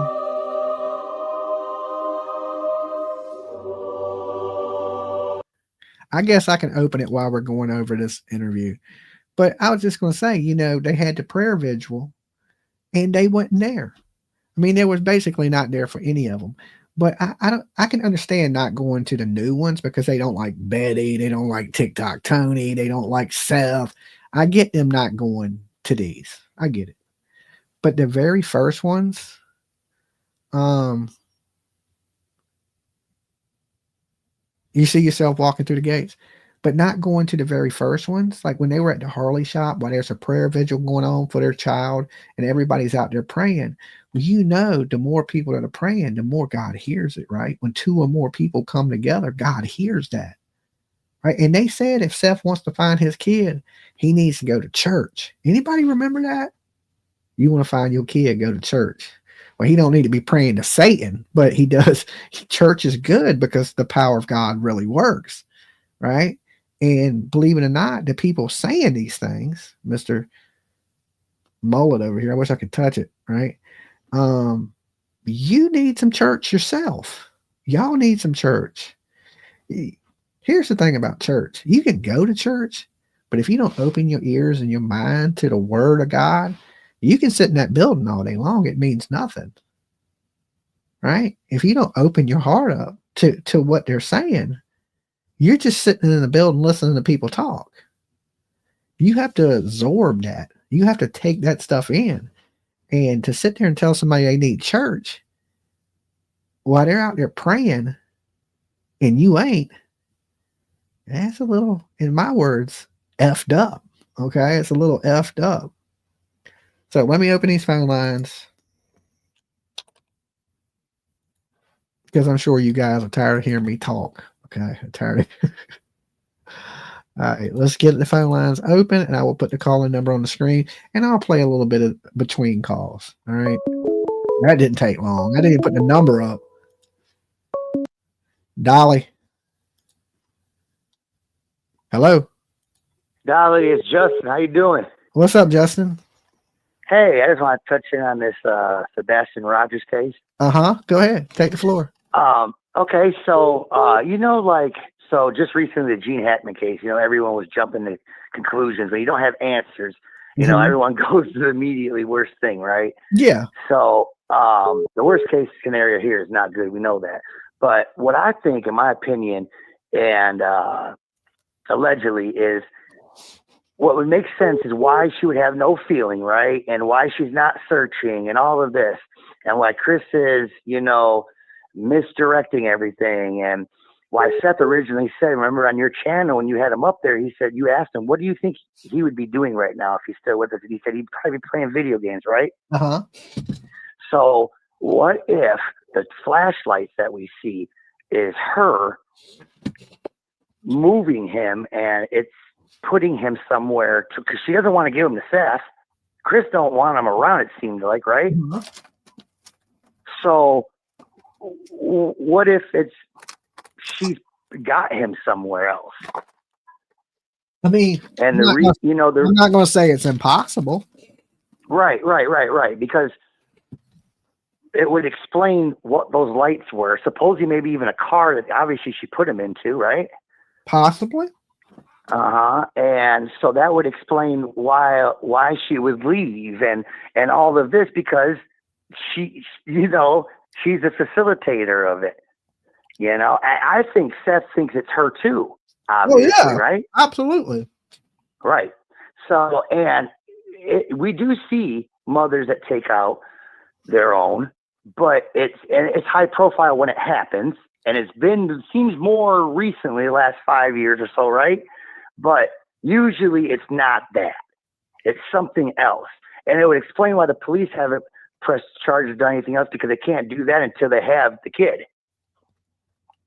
Possibly.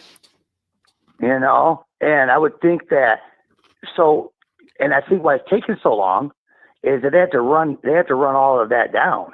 And people could know a lot of people. But here's the thing. Here's the thing about that. Let's just say, you know how much they've spent on searches for this child? In the millions of dollars. Millions, right? They would be responsible for that money, for the searches, for the man hours, for the helicopter fuel, for all that stuff, millions of dollars. Would you put yourself in a situation like that to hide your child from its parent? They would. I believe originally she didn't think it would get this far out of hand. I might agree with you on that, because if it wasn't for Riley Strain, I don't think this case would have blew up the way it did. Exactly. But it's still like, that's a chancy thing to take. I mean, if you remember back in the day, remember the people that called the police and said their kid was on a UFO, that they had a big inflatable UFO in the backyard, a helium balloon, and the kid had got on it and the balloon took off? Do you remember that? You can look it up on Google. That's a true story. And they had hid the kid in the attic. And they had actually scrambled planes and helicopters and everything chasing this balloon that was in the air, a big hot air balloon that was shaped like a UFO, and thinking the kid was on it. And no way, yeah. So they will be responsible. Yeah, absolutely. And all the time in this country, kids they disappear, and it's some of it, not all of it, of course, but some of it is custody. Yeah. I usually don't even cover parental kidnappings. Like when the Amber Alerts come out and it's a parental kidnapping, I figure it's a husband and a wife fighting, that everything's going to be okay. Yeah, it's unfortunate. A lot of the Amber Alerts you see are just that. If you can match up the last name, it's just a custody thing. Uh-huh. And then some may not have the last name, but usually, and I think personally that Amber Alert should be used for more of endangered. I mean, they say it's endangered because the parents should have, but I'm saying like kidnappings and stuff, right? Yes, absolutely. Absolutely. And then when something really goes bad, like this kid that just, vanished in Oregon, Dane. Oh yeah, Dane. They didn't even issue an Amber Alert for him, but Sebastian Rogers, he's 15 years old. They issued an Amber Alert for him. How is that child more endangered than the child in Oregon? Right. And the criteria doesn't even match up, because they say the reason they didn't do it for baby Dane was because they didn't have a vehicle, remember? Mm-hmm. They didn't have one for Sebastian. They didn't have one for Sebastian either. Yeah. So I think it's because the police are trying to apply pressure from every angle, right? And they don't know exactly what it is either. But I believe with no charges yet, get the kid back, you get the charges, and then guess what? They're going to be responsible for all them searches and the money, and because remember, what put the wedge between Seth and Katie and Chris again after a few days because Seth went there and Seth was staying there. Money. Everything was great. It was money. Yeah. Money. Because his sister started a GoFundMe, right? Or he did. Or he did. Okay. I mean, he and said his therefore, sister did. He said his sister did, but you know. Right. Therefore, you can't, if you don't want no attention on it, the last thing you'd be doing is making money off of it. But here's my thing. They were discussing it in the first 3 days because Seth was there and they told Seth they didn't want him to start a GoFundMe. So in the first 3 days, they were discussing the money aspect of it, which I find to be a little weird. Is that weird to you? You shouldn't you be worried about the kid coming home? You're worried about finances in 3 days. 100%. 100%. But we also do now kind of live in a different time, you know, to where you do try to capitalize on anything to help yourself out in a horrible situation. And if it is a horrible situation and they needed help, and it didn't seem like Seth had a lot of money to begin with. No, right? I agree with that. I agree. No, it didn't. He don't have a really I mean, I don't know what people know, but a correctional officer's not a really good job. Right. Right. I mean, it's not horrible, but it's not going to get you the Ferraris and stuff either. Yeah, you ain't driving a new Corvette as a correctional guard. Yeah. Yeah. So I just want to touch on that. I think because you're starting to see where there is no answers, and there would be no answers.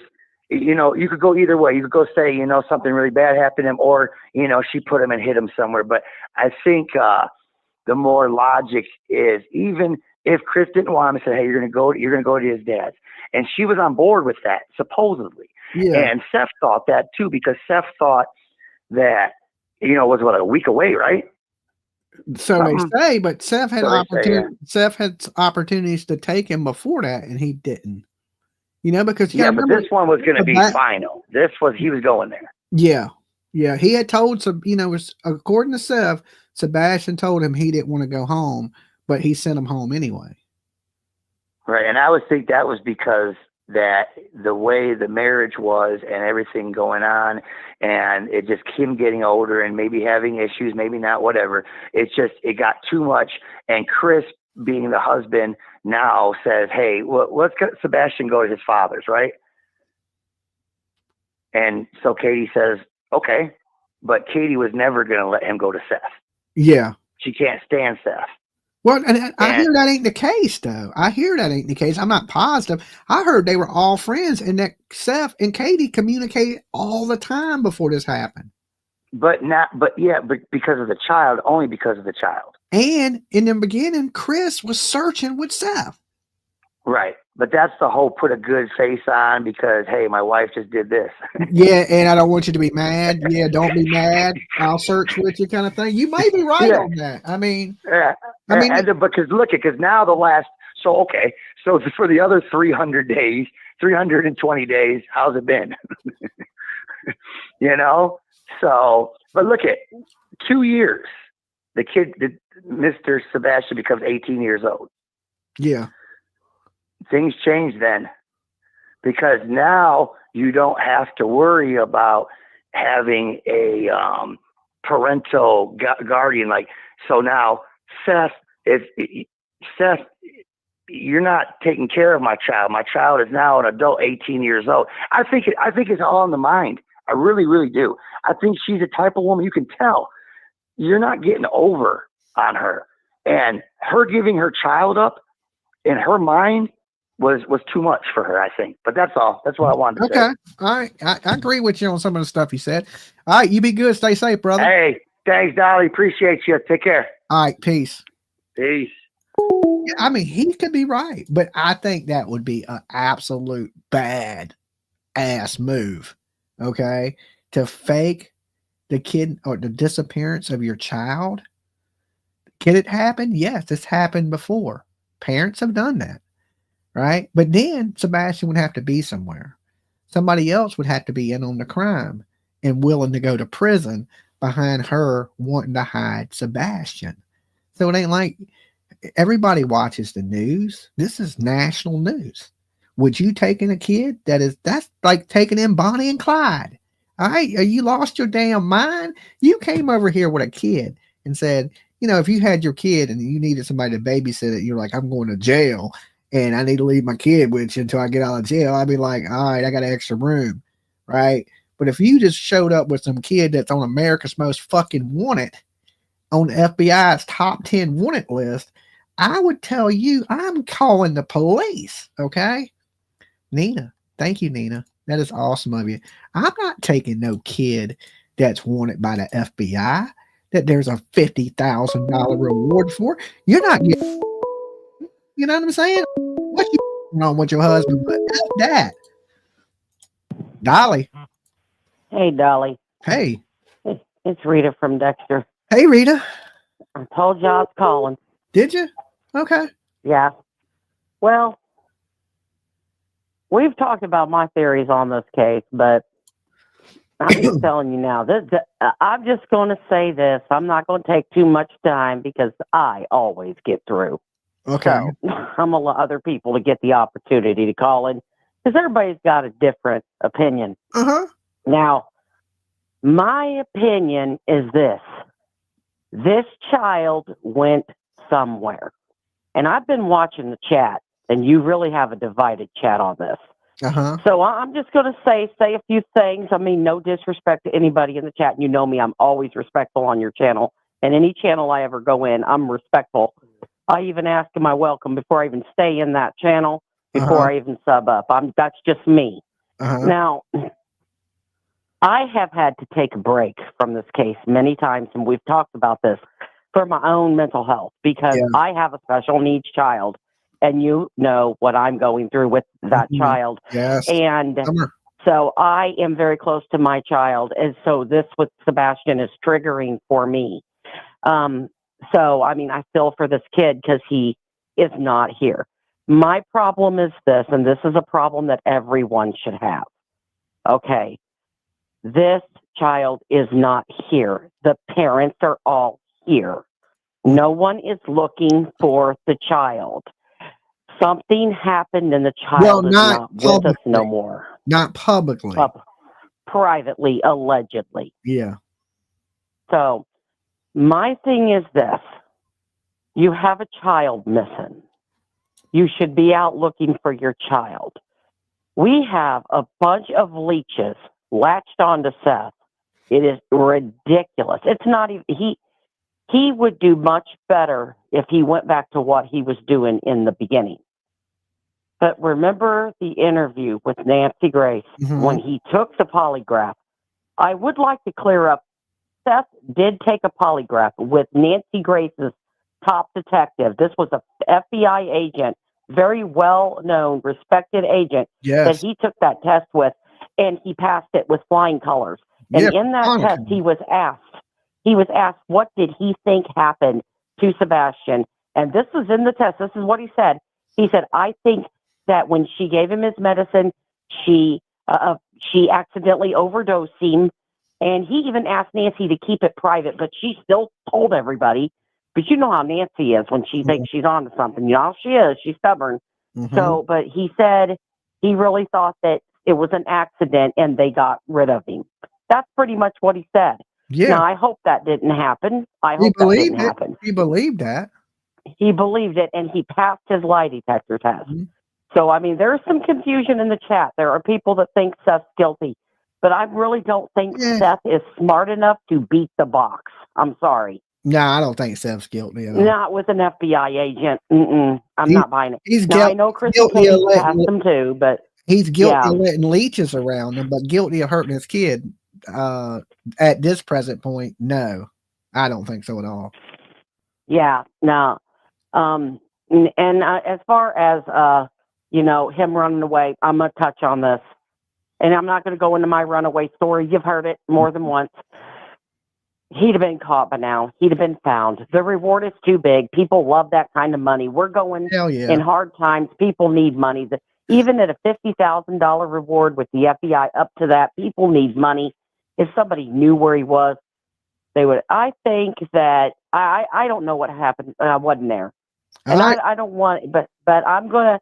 But something happened, and he's not here, and they need to be looking. And that's my only point. But I'm gonna go ahead and get off here because people want to call in, and you know me, I always get through. All right, peace, Rita. All right, bye. All right, listen, guys. I got the phone line closed right this second. Let Crimson Tide call in real quick. Okay. She said she's tried 13 times. Apparently, she's in the area, boots on the ground. So give her a second to call in. So if you call in and I say, hey, are you Crimson Tide? And you go, no, I'm going to be like, well, call back. And I'm going to hang up on you because I want to speak with her if she's there and she's doing her thing and she may have some information. So are we cool with that? Everybody cool with that? We'll give her a chance to call in. And thank you, Nina. Thanks for being here. Okay, so when I open this phone line, let her call first. Okay, and then after she calls, you guys can go ahead and call in. Okay, so let me open the phone lines back, but don't call in and mess the girl's call up. Let her call in. It could be important. It may be nothing. All right. All right. Phone lines are open for you, Crimson Tide. Give us a call. Okay. Is that was the name, right? Dolly. Hey, Dolly, it's Jana, or Crimson Tide. Okay. Okay. You got through. Yes. They've already been doxed out, so might as well say. But yeah, so one of the things that I think that made this, may have made this a little bit hard for people to see is everyone wanted to look at the parents to begin with. You had, Team Katie, Team Chris. And we know that the Secret Service was called in. Absolutely. We know that, and that they specialize in, computers and forensics like that. Phones. We know that they called the CART team in with the FBI. Mm-hmm. We know that, they have the TBI involved. And one of the things when I was approaching this case is I was looking at it from what may be tripping the police up. Mm-hmm. Could it be that perhaps they're looking for evidence of maybe Sebastian online gaming, or they're looking for computer or forensic evidence that isn't there because maybe I'm sure they were. Maybe there's a communication that's taking place that is face to face that they wouldn't have evidence of, or that wouldn't be showing up digitally or forensically. Maybe out of school. For example, the school is also a possibility. And in the neighborhood, that's another thing that has come to my mind. And when I started to look at the neighbors, there's a certain creator that started reviewing timelines. And I was looking at, for example, everybody talks about the lights video. Yeah. And everyone is pushing that theory of the lights.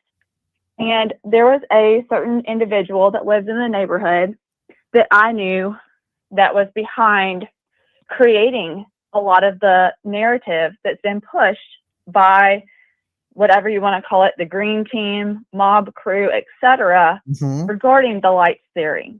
Okay. Are you talking about the neighbor, the Bobby lady? Yes. Yes. Okay. Bobby. And the thing is, I heard her pushing this narrative, and she was following Crabtree around when he was trying to get when he was involved, I guess, just trying to help mob crew out by getting the drone footage. Like, she was literally attached at his hip that day. And I heard her trying to push a narrative. And in this, it was one of the things that you look at is when people are trying everything that she was saying. I don't know if you've heard the call that was recorded with the neighbor, Crabtree, and myself. I'm not positive if I heard that call. I heard the interview she did with JLR. Right. She did the interview with JLR. And then on the same night, she also went on Terry Lynn's. Okay. And if you listen to the JLR interview, she mentions flashlight tag. Okay. And she says that her sons used to play flashlight tag. And then she said that was a lot earlier. And sometimes people will try to distance themselves from, they give little bits of the truth to what they're saying. Yeah, there's a little truth in every lie. Exactly. So then when she goes on with Terry Lynn later that night, she talks about flashlight tag even more. She says it a few more times, but she doesn't use that same distancing technique that she did on her interview with JLR. Okay. And then I started to think about it, and I was like, there was a certain creator that was going back to the timeline. Well, what I did not know is Bobby, along with her oldest son's girlfriend, who the oldest son happens to be coincidentally named Sean. Take that for what it is, but I thought that was kind of interesting. And he's since joined the military since this case. But Sean, and so one of the first Facebook groups created to find Sebastian Rogers was created by Bobby, Sean's girlfriend, who's the one that presented. Do you remember the FFA certificate at the vigil that had all those creators there? Had T-Rev, had Pascal. Yeah, I remember that. I don't remember the FC. What did you just say? The certificate? FFA, the Farmers Federation. I don't remember that. Association. I remember them all being there, but I don't remember that certificate. Yes, she gave the certificate to Seth, and the way that she spoke of Sebastian was all in the past tense, and that was also set out like red flags for me, is because at that point he had only been missing for 2 months. Okay. Not even 2 months. And then you're using the past tense to describe this person. So that was also very interesting to me, how, she speaks in the past tense, and she talks about how nervous she is at the beginning. Well, in FFA, it's all about presentation. You present your animals like for show. It's all about that. And then also it's pointed out that she wasn't wearing her FFA jacket. So what does the FAA have to do with a missing child? Well, they're trying to say that Sebastian was in FFA with her, and she's Bobby's son's girlfriend. So she would have been visiting at that house. She was a pretty, frequent visitor at Bobby's house, house. Because she knew Sebastian because allegedly they were in this group together. Correct. And I also have a screenshot of her saying that she worked with the autistic and disabled children at Beach High School. Okay. So that would be another way that she could possibly know Sebastian. The other thing is, interestingly, this group that was created on Facebook and purported by Seth, remember the interview that JLR did in front of that? Everybody was wondering why they had gone to search like so far away at that park. Yeah. It was like 112 miles away. Yeah. So if you remember, Seth would always say, I don't have any social media, but go to this Facebook group. And he would say, find Sebastian Rogers with the 2 exclamation points around it. That was the Facebook group that Autumn and Bobby started, along with another person. Well, according to JLR, that Seth did all that for show. I mean, according to JLR. But he would say, he would say, tell people in those interviews to send their tips in to that Facebook group. If you have anything, send it into that Facebook group.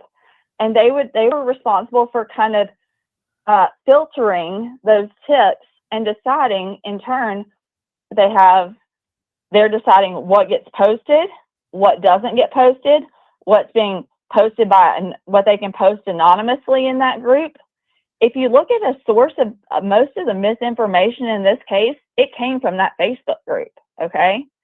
And in fact, that Facebook group was actually, if you look up this person named Carrie Foster, she was also an admin in the group. Okay, we don't want to don't give first and last names. Well, no, this is all stuff that you can just say her first name though. Let's just stick Carrie. on first names.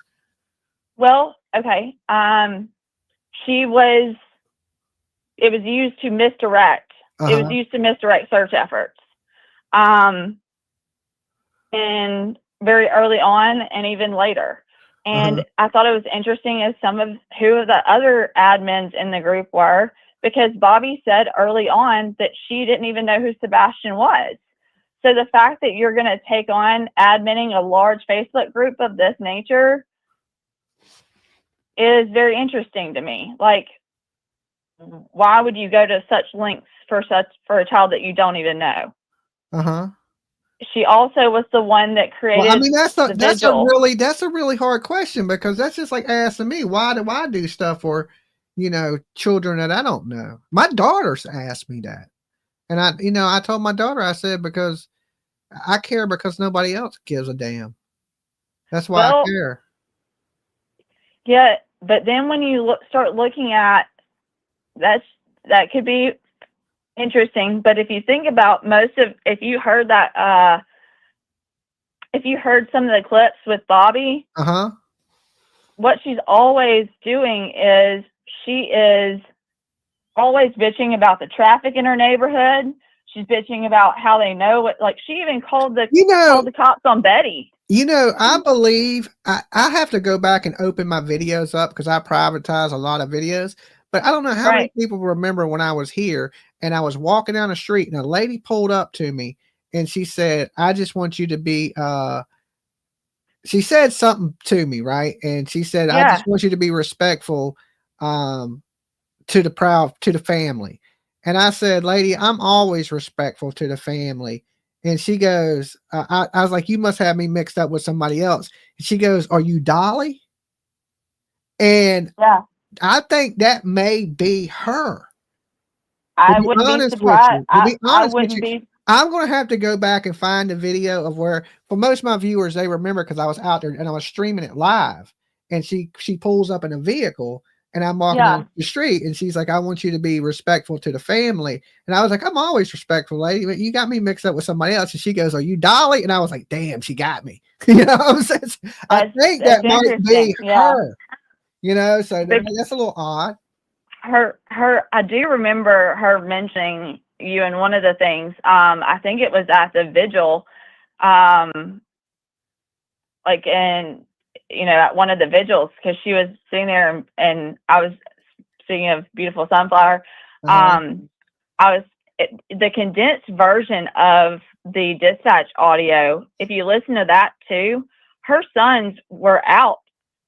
And I say sons, I don't want to leave out her husband, but her husband and her children were out on the dispatch audio. No less than 4 or 5 times you hear the police running into them, dressed in the same attire. Like, if I'm out trying to help find a missing child, I'm not going to be dressed in the same attire that missing child was last seen in, which is all black. I'm going to be dressed because the police are going to be looking for that, and you can hear them go on and on and on about, this is a person helping us. This is a kid that's helping us. And I think that's one of the police. Okay. One of the mistakes that the police made. What is your running theory that Bobby and... My running theory is that I think that possibly there was maybe something that Autumn, there was a girl, Sebastian had been caught hiding under one of the neighborhood kids' girlfriend's cars at one point. Maybe there was something that Sebastian had maybe done that Autumn had said that was maybe inappropriate, or just, rubbed Autumn the wrong way. She may have told her, boyfriend about it. And it was maybe, hey, let's get back at Sebastian. And he was lured out under the pretenses of maybe playing a game of flashlight tag, or,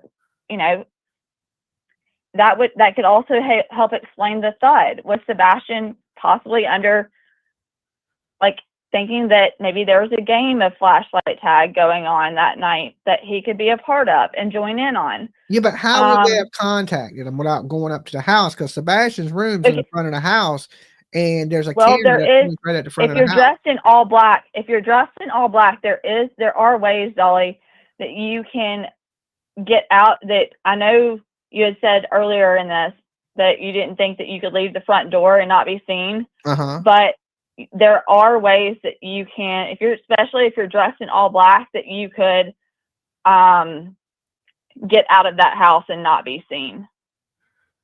Okay. And I mean, is it like a crazy, way that would it be defying a lot of odds and stuff? Yeah, but does everything always line up with, because that's one thing that the police have tried. They've tried to see, could they navigate the neighborhood, and maybe not without being seen. And I don't know if you've seen the video that SF put out where it shows the tracking dog, we didn't think that the tracking dog that was scented to Sebastian arrived until much later that afternoon. Okay. But there was a dog that was a coonhound that arrived on scene around 8:30 that morning that does track. Do you know the video footage that everyone worked and said, like, that the police came out and responded to kind of immediately, the SF put out just asking? Yeah. Okay. Well, that dog actually follows that same direction and scent that person was walking. And Well, yeah, SF video one dog went to the pond and one dog went to the construction site.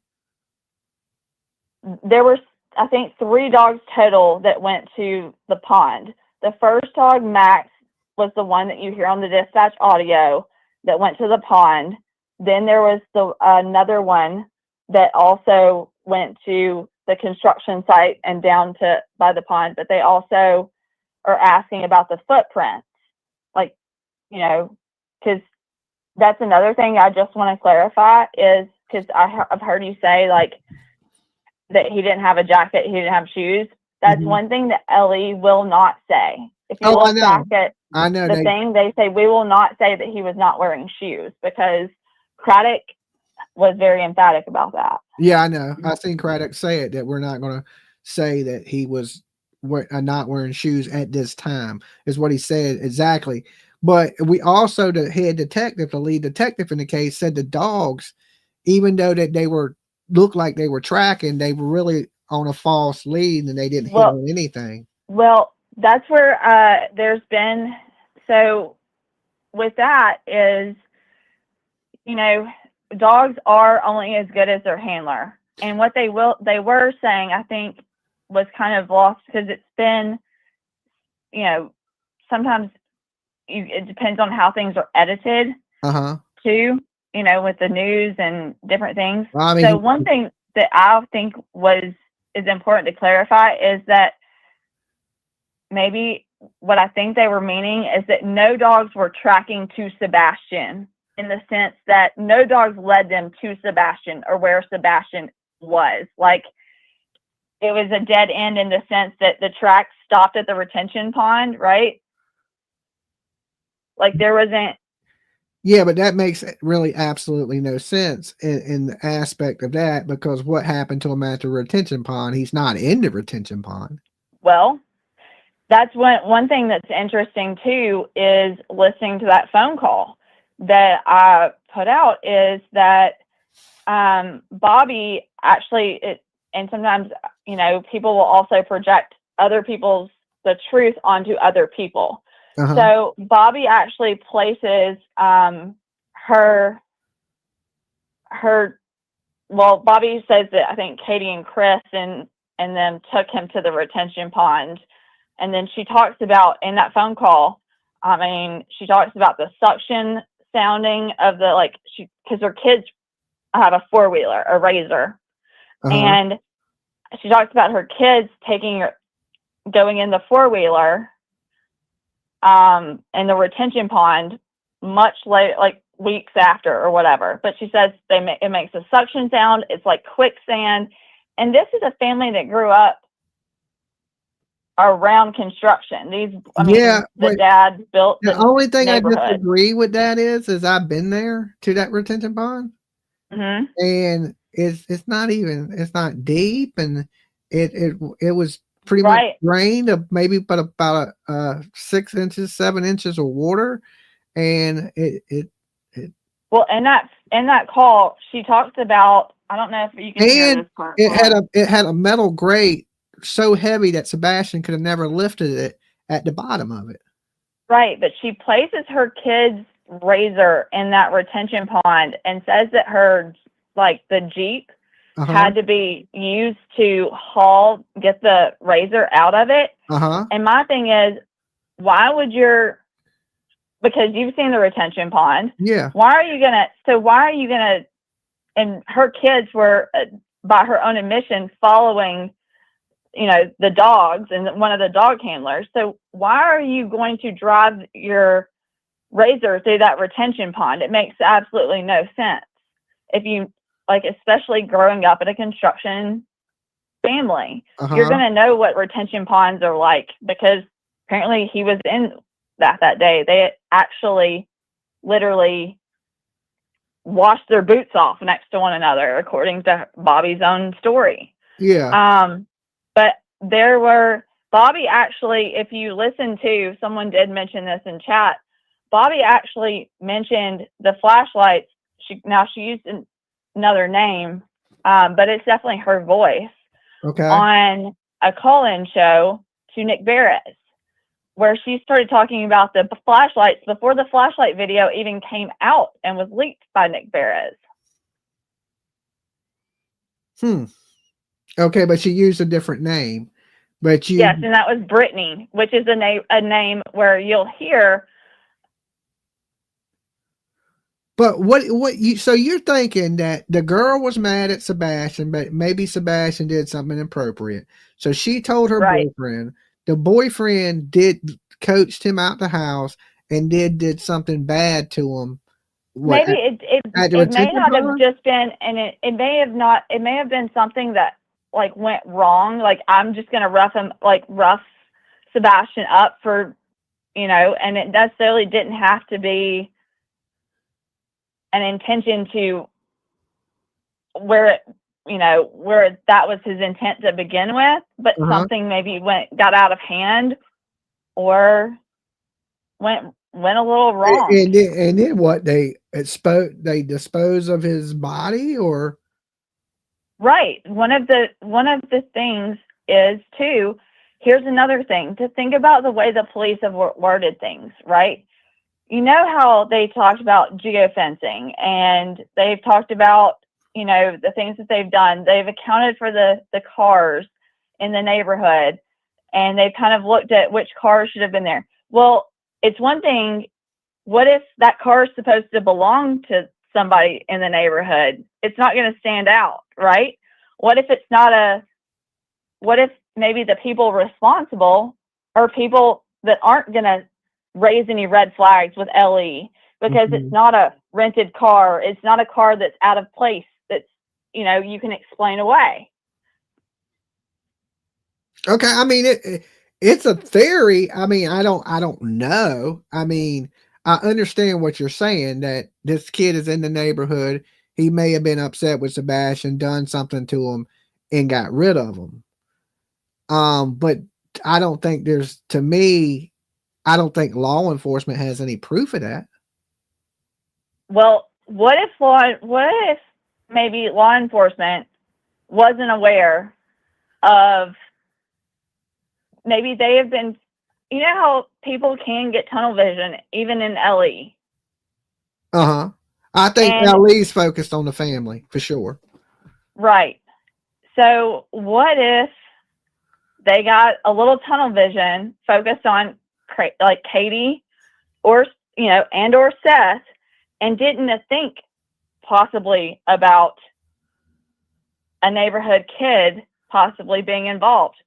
And then it would shock you probably to learn that not only was the girlfriend an admin, but the girlfriend's mom was also an admin. The girlfriend's aunt was also an admin in this group, along with Seth's sister at one point. She's also trying to get in touch with Chris's sister. She was. I mean, is there a possibility they could just be concerned neighbors to you? Well, not when you hear her talk about how much traffic everyone's brought in, and how, all the Yeah, I mean, all the but do you YouTubers think and she's all just the seeking attention? I remember one lady said no. I passed her house 13 times. She counted it. She was also the one that drove past the Proudfoot's house numerous times. The thing is, what really stands out when you go and watch, when you compare the dispatch audio to her timeline on JLR's at 8:30 and on Terry Lynn's at 8:30, she says she's just now finding out about it, that Sebastian went missing.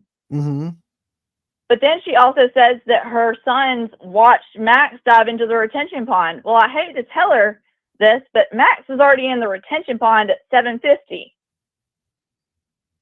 Okay, how do you know? Oh, because of the 911 The dispatch audio. Yeah. The dispatch, that's what I meant, not 911. There wasn't no 911 call, but the dispatch audio. Yeah. And then you can hear her kid, like I said, you hear her kids on this dispatch audio.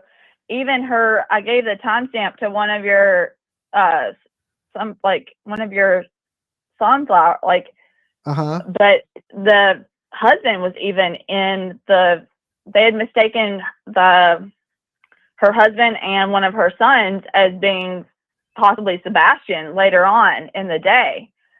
But he was also heard on camera. You know, he was also on the dispatch audio along with her children. Okay. And one has to wonder also, is that also a good way that when you see dogs showing up, then that's also a good way to throw off some scents, especially ones that are live scent tracking. The live scent tracking dog, I think it's interesting to note that one of the dogs attempted to go into Bobby's backyard twice before being called off by a handler. Yeah, how do we know that? How do you come to that? Because there's been video released of that. Where is there a video of the dogs tracking? I can send it to you. Okay, yeah, definitely do that. I'd like to see that. And yeah, it's a small clip, but you can see the dog attempting to go, and then you also see of the Max too. It goes basically right up to her backyard, that person's backyard, the neighbor's backyard, before heading straight to the retention pond. Okay. Yeah, I had to see it because I don't want to speak on something I haven't seen. Right. And I think it would be really interesting for you to listen to that phone call too. And then speaking of, that may have been her. Yeah. Her kids were also riding along with JLR the entire time, which is, if you listen to the JLR interview again, you'll hear JLR say hey to your sons for me or whatever. Okay. That's even creepier, but, I will check it out. Do you have my email address? I do not, but it's real easy. It's real easy to remember. Okay, what is it? Jimmy Jams, but Jams is spelled with a Z and not a S. So it's JIMMY JAMZ, and my zip code 757. Jimmy Jams 757 at gmail.com. Okay, I will pull that video footage and then but I'll send you that audio call too for you to listen to. Let me hear that, and then when I'm back live tonight, you can call back in. We'll discuss it because we're kind of going over information that I haven't heard, but I hear your theory. But I'd like to do a little research into that. Oh, I understand. Hey, research all you want. I'm just saying it. I was trying to come up with it was when someone brought up the fact that she had created that Facebook, was part of that Facebook group early on, that I was like, the kind of light bulb went off, and I went back and listened to that phone call. But I'm just telling you, it's worth looking. It's worth looking into. Also, it would explain why maybe the police have been a little stumped, pretty much. Okay. Having as many resources as they've had into this case. Okay. All right. Well, it's getting late. I ain't got too much longer to do here. Well, thanks for listening. I'll touch bases with you tonight. If you get that stuff over to me today, I'll take a look at it and kind of dig through it and, wrap my squirrels around it, and we can chat it up a little bit more. Yeah, no, I will definitely. I'll send you the audio, and then I'm going to find that other stuff too. Okay. All right. Thank you. All right. Thank you. Bye. All right, peace. All right, guys, mods, post my Facebook group. This group actually started off as a Sebastian group, and then as things went on, we changed it to the help lost missing people. It is the group, but we share a lot of things in there.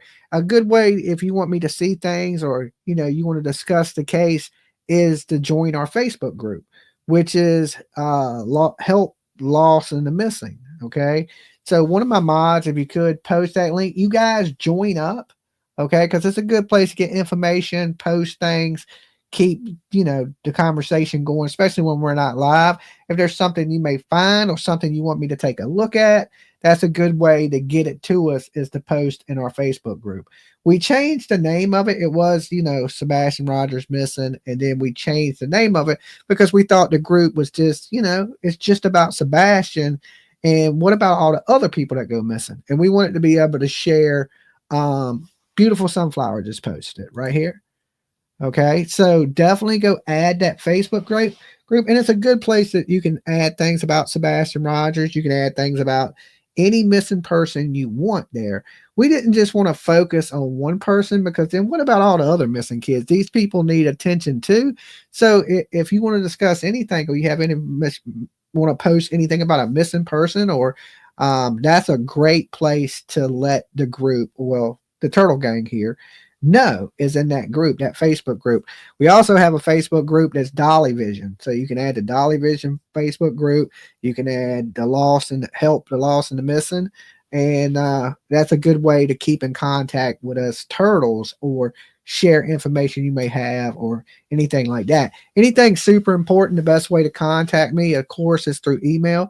Jimmy Jams, and like I said, Jams is spelled with a Z, like Zorro, not with an S, so it's JIMMY JAMZ 757, where I live, the 757 gmail.com. jimmyjam757 gmail.com. Real easy to remember. And if it's important, of course, shoot it. You can post it in that group. But if it's really important, I need to see it, I check my mail daily. So make sure you just shoot it over to my email. It is almost 5 o'clock. I got cardio rehab today I think I got to be there at 3:30. So that puts me as, I got to get some sleep tonight. So I got to go exercise for a good hour. I appreciate everybody coming by, discussing the case. There's there's 1,300 of you here with me right now. If you haven't, please give the video a like, so I don't end up homeless living on your lawn. Okay, you don't want me to come up missing, right? Yeah, then y'all be having to search for me and Sebastian.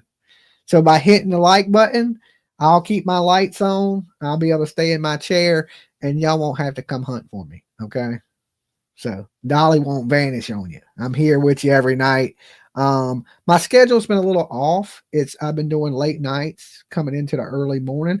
I'm usually not even coming live to about 2 a.m. my time. So I know a lot of you guys are on the West Coast or abroad, right? So y'all are still here.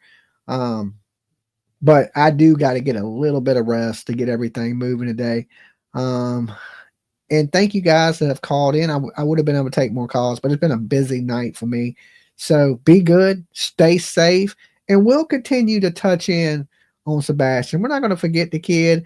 But like I said, in a missing kids case, we don't want to make things up. We don't want to muddy the water any more than it's been muddied. Okay.